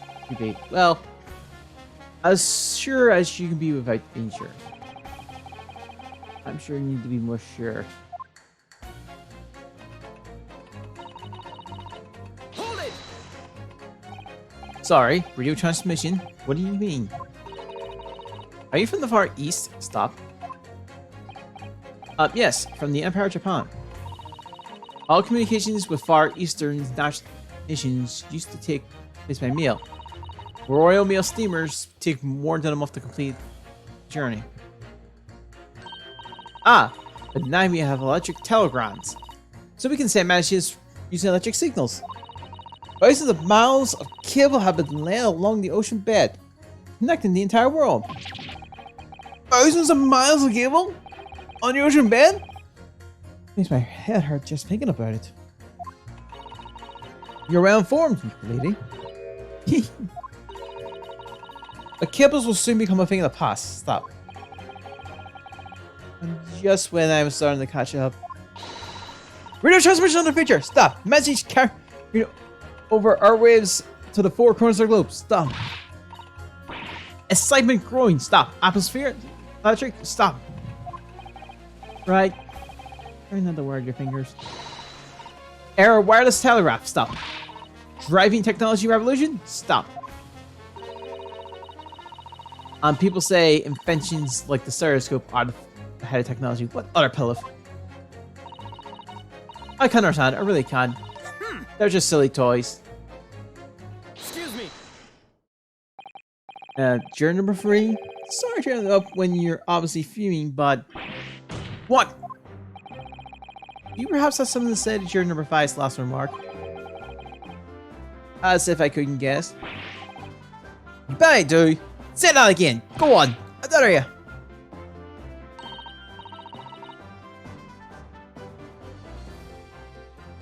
Goodness, are you talking to me? I think he just might be, yes. You think stereoscopes are just toys, do you? Absolutely. I mean, really, a machine that views photographs in 3 dimensions? Why on earth would you not just use your eyes to look at the world around you? It's all 3-dimensional. What a great way to appease the men. No, I'm sorry. Stereoscopes are of no practical use at all. You don't know. Just don't know. Pardon? I think you'll find viewing the photographs through a stereoscope and unlock all sorts of possibilities. I'm honestly going to have to demonstrate. What sort of possibilities? Well, take the crime scene for example. You have powerful photographs from the crime scene that you can view through a stereoscope. It could reveal hidden clues you never noticed before. What? We got any Reno? Any prints? Do we? Oh, the cat!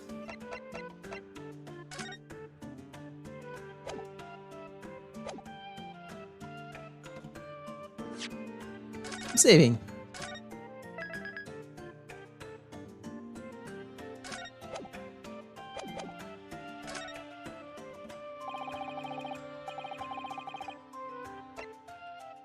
Take that!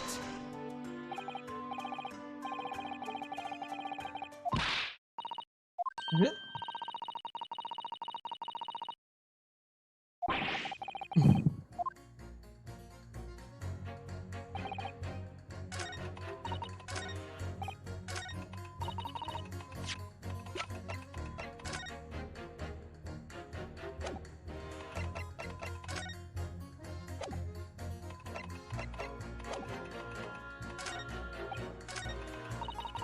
Hold it! Alright.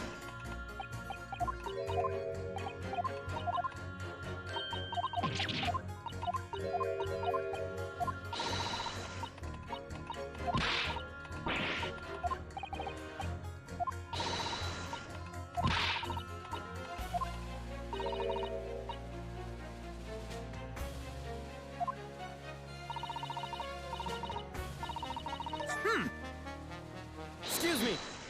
Let's try this again.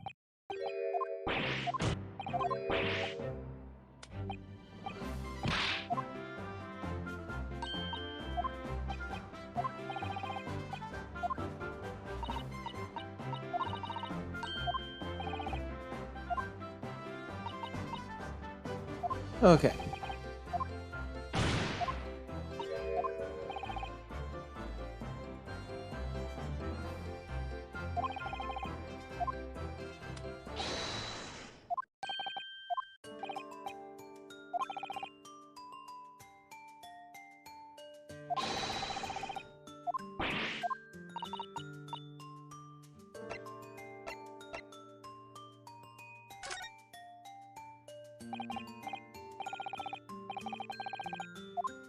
That's what that.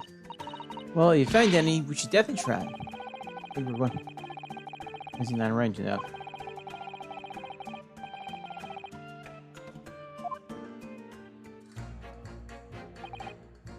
Hold it! Okay. Please tell me you're not Baden Bushfield, a Russian revolutionary. Revolutionary? Ah, I believe there are such rumors.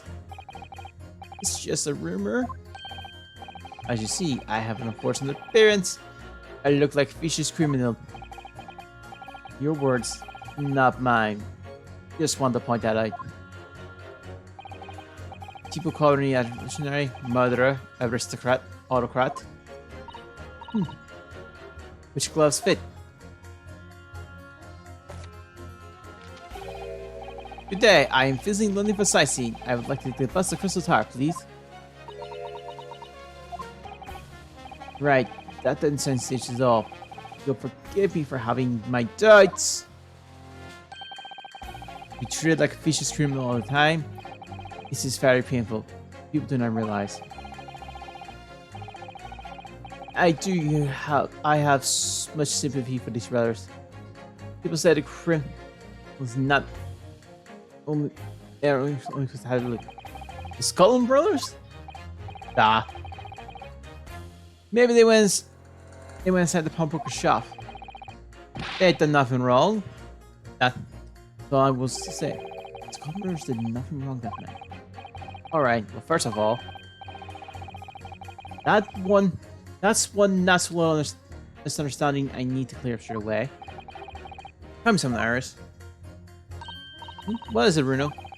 The jurors chosen are chosen random from the inhabitants of the town, are they? Yes, it's amazing, isn't it? In that case, why is it that there's a Russian tourist sitting among them who looks for all the world like a Russian revolutionary? I wish I knew. Can't chase the man more. Can't chase yours. Child will be over. But we know Ginny would never shoot anyone. Yes, we need to find contradictions in which they. Let me get this check.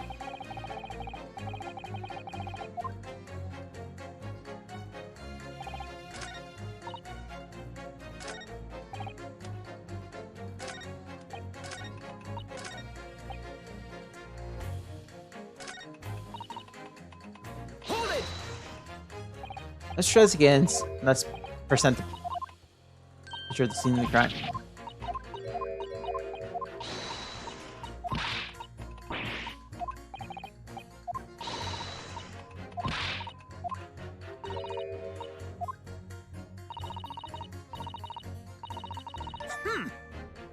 Excuse me. Oh, okay.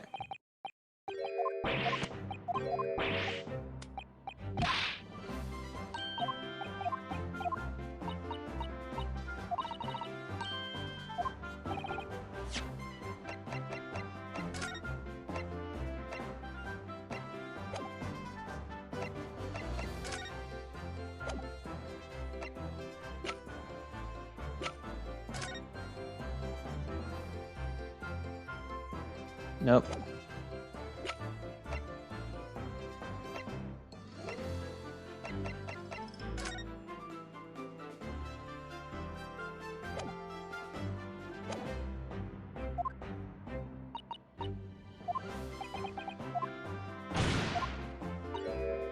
Well, it's probably going to be something.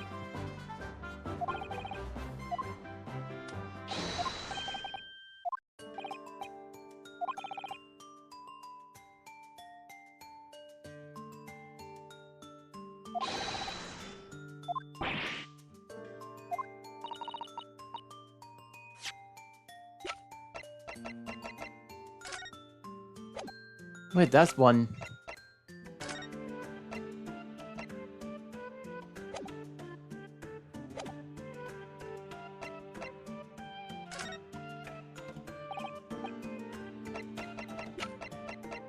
Take that! Ah. Let's try at least the pet. Objection! At least I got this one. These two statements clearly contradict each other. Good Lord. Until, explain yourself. Oh my. My statement? Contradictory? Contradictory? Turn number 6. Got the wrong end of the stick. I do not have a stick. I have a mouse. That's actually true. As sure numbers who said earlier, when the Skull Cutters spread the scene in the night in Christian, they fired a shot from the revolver. Yes, they shot poor Mrs. Jones in the abdomen, I understand. Surely you're not going to tell the court now that you didn't hear. Optimin. Sir? Sorry, my English is still learning. Alright, tell the court you didn't hear. Forgive me, I did not hear. Here's the word abdomen. Part of the person's body containing stomach and other vital organ. Is that what you mean? Should say in plain English. I am Russian, not native speaking. Thought it was a good idea to let this man in the miniature again. So, you're telling me that these brothers who look like criminals were lying? They said before, we never done nothing. The truth is, they shot Detective That's double negative. Yes, that's exactly right. Don't touch the mice. Lying is wrong, especially when lies are said by a person who look like criminals. Well, for you, that seems surprisingly prejudiced. This means, when said that we never took nothing, babe, it was a big fat lie. Is it true? Well, according to the police report, no stolen goods were found, so... Enough! I trust no one now! It's not the missus' fault though, sir. I must see with my own eyes. I must invest the crime scene myself. I'm afraid that won't possibly... Yes, it is, Renault. It's easy. Sorry? But the prints from Huey's red-handed recorder. Ah. If you compare the print instead of... If you compare the prints that Petrogeni's and the next print from half an hour later, you better see straight away if anything was taken or not. Huey! The prosecutor! Sure.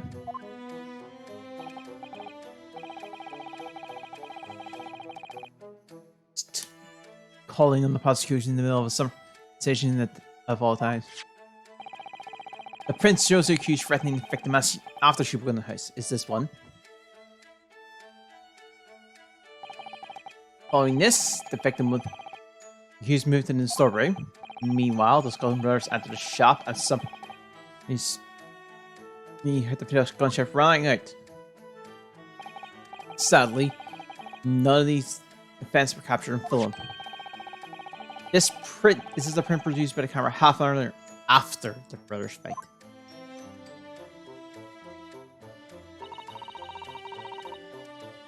So this is taken after he was shot then. As far as I can tell, nothing has been taken. Does seem to be the case. I can't notice anything obviously missing in the second print. So the brothers who look like criminals told only one lie. They shot him on, but they stole nothing. It would seem so, yes. Good. No, not good. You were right. I did not understand the situation. Now I know Peter's lied. I think very important to continue trial.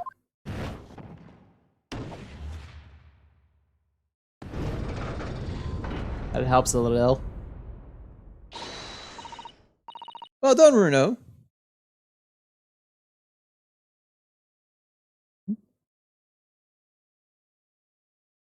Balance is shifting. Well, it's a start, I suppose.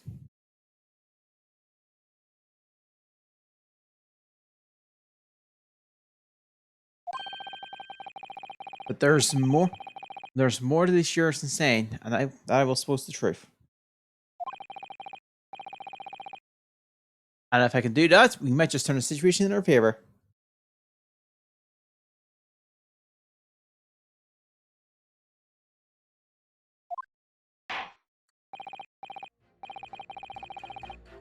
Thank you, Council. Continue with the summary examination. And kindly hand that new photograph print to the paragraph to be filed as evidence. Nice. Another print in the court record. I wonder if we can use that. Oh.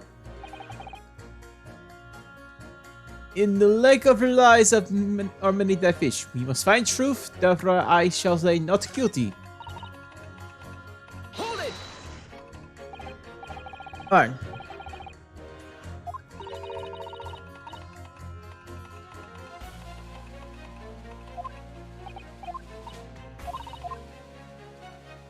Let's get back to that where we were.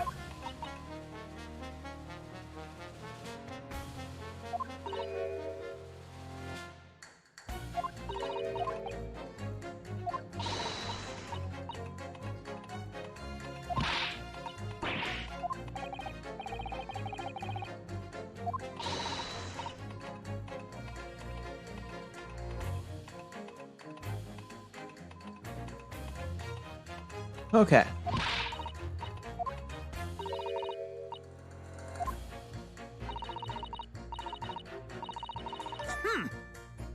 Excuse me. I can get back to what we were doing here.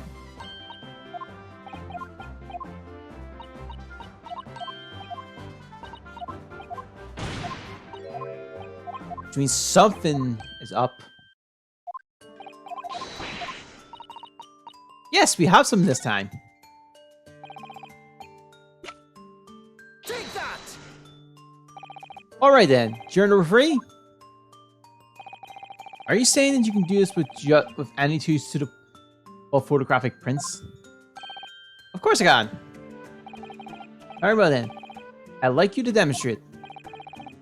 I'd be delighted. Just give me one more print and I'll miss you all.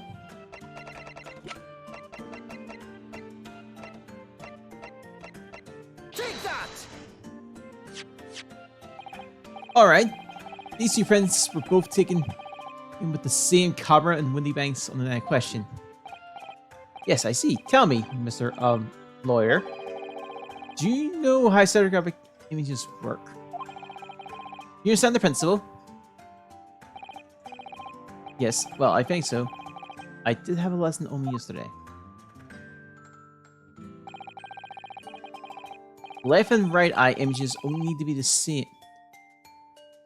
Only with the slight shift in position of some objects. Then when your brain merges the two images together inside your head, it will notice a shift as it begins as of more depth. Yes, exactly. It's that small shift between certain objects in the two pictures that's really important. What happens if you use two photographs that are exactly the same then? No, obviously that won't work at all. Not for seeing a scene in 3 dimensions anyway. Eventually, anyway. Oh! Of course, nice, see? Oh, I think the young girls discovered the secret. I have! Can you all crush your eyes before you tell me? Have another look at the pictures from Huey's camera. No, go on.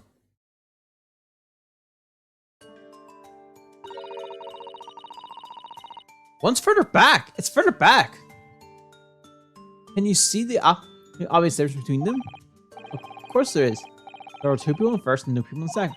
Well, yes, you can see that straight away. Now, check on the picture in 3 dimensions. Alright, I'll give it a go. Start with...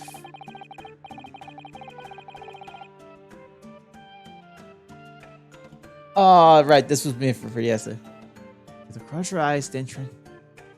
Stop it. see if crossing me.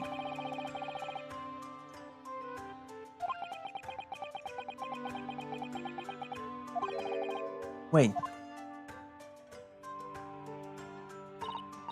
Well, did you manage to see it properly, Bruno? Yes. Ah! What's going on with these two pictures?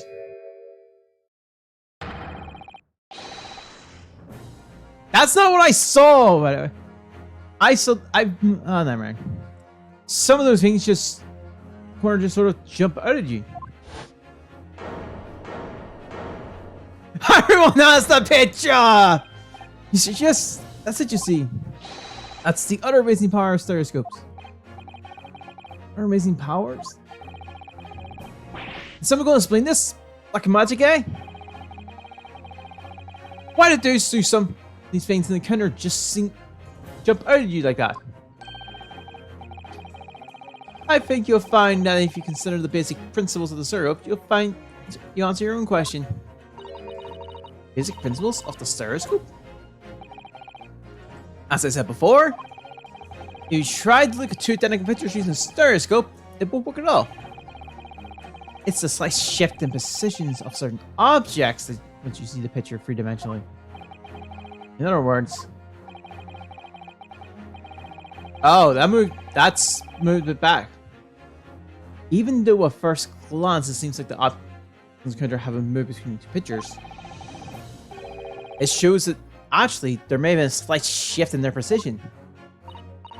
Yes, there must have been.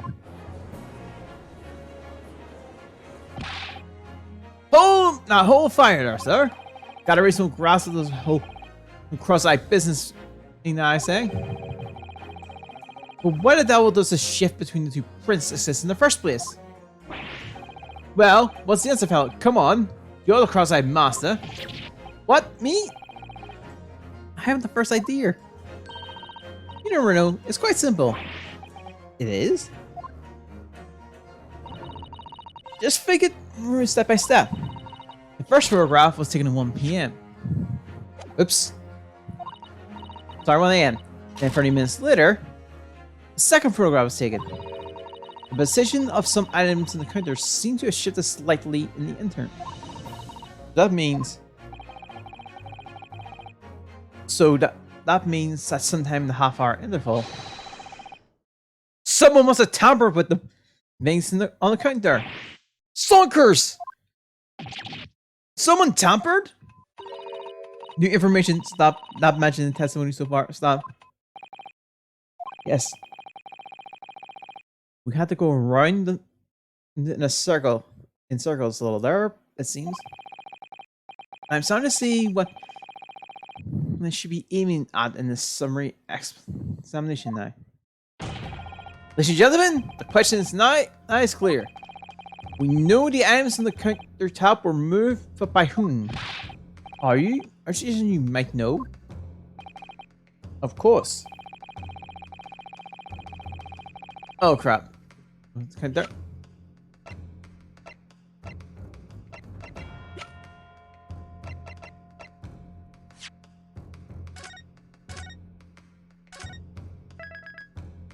I only have 2.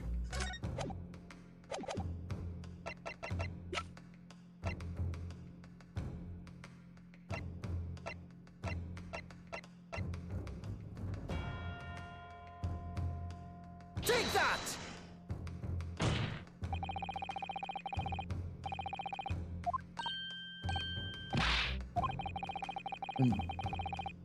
This is another.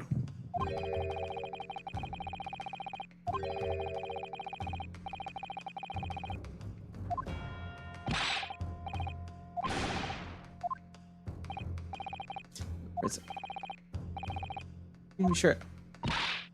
Quickly. Use this comp.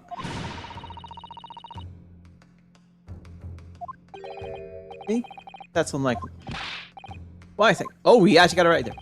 As you can see from what this regarded crimp, the pen was pointing the gun. Victim. It was seen, as my learned friend indicated, that she was coercing Mr. Windymack to open the storeroom door. In other words, Miss Lestrade's interest lay within the storeroom, not the main shop. giving her no reason to touch anything on the counter. All of which points to one thing. The Scotland brothers have omitted the key facts in their testimony. The accused is a pickpurse. Common gunner trash. Why look any further in the wrongdoing here? Because the Scotland brothers were thieves, madame. No better, in fact worse than a pickpurse. I do believe the brothers were looking for something on the victim's counter that night. Ladies and gentlemen of the jury, if you would condemn the defendant on the grounds that she's a pickpocket, would it not at least be right to proper and thoroughly scrutinize testimony given against her by two thieves? Well said. I would like to hear more from the shitty pair. He just headbutted the desk! Can you all see now? I think you'll find stereotypes aren't playthings. You've seen their extraordinary potential first on. No, that's 50-50. Wholeheartedly agreed. Stop. Must purchase after trial stop. Will return via Regan Street stop. Oh, that's in our favor.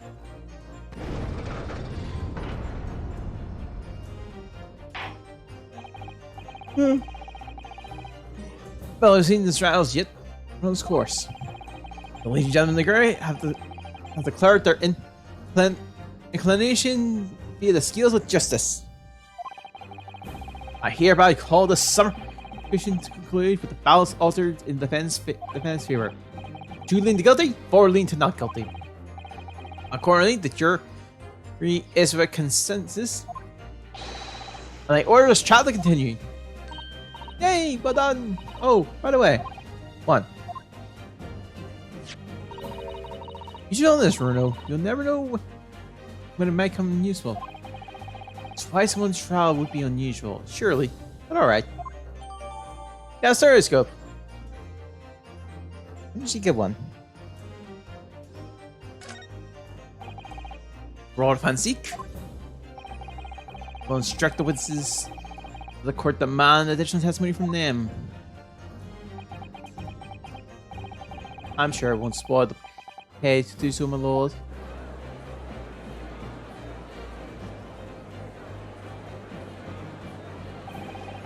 Want myself another chance to probe the pair about their... If we go right to break, I'm gonna wrap up.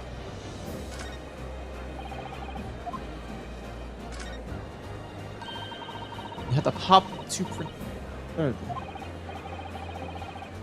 Then we get the... These.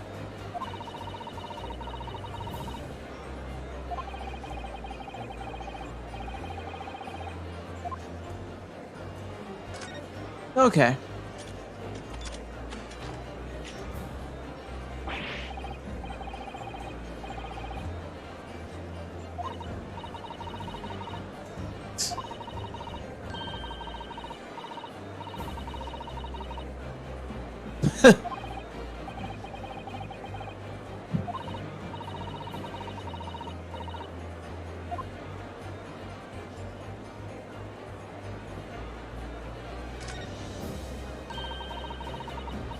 Oh, it's the same thing.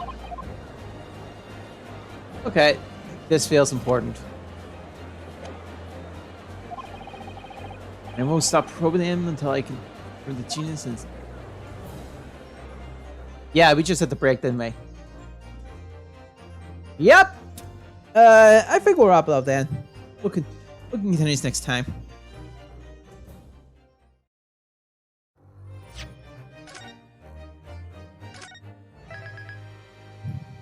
Okay.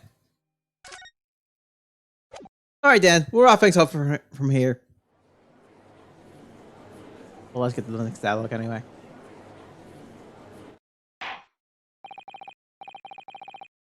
Alright, we'll resume this next time. So thanks for all tuning in to episode week. Did that mean that? Oh crap, I had it all play by accident. Crap. Did I stop the autoplay? Yes. And as I was saying, our thanks up here. Thanks for tuning in to today. It was a good week. We'll be back on this Monday. No doubt about it because no more schedule is going to be next week. We'll just see how things go next week.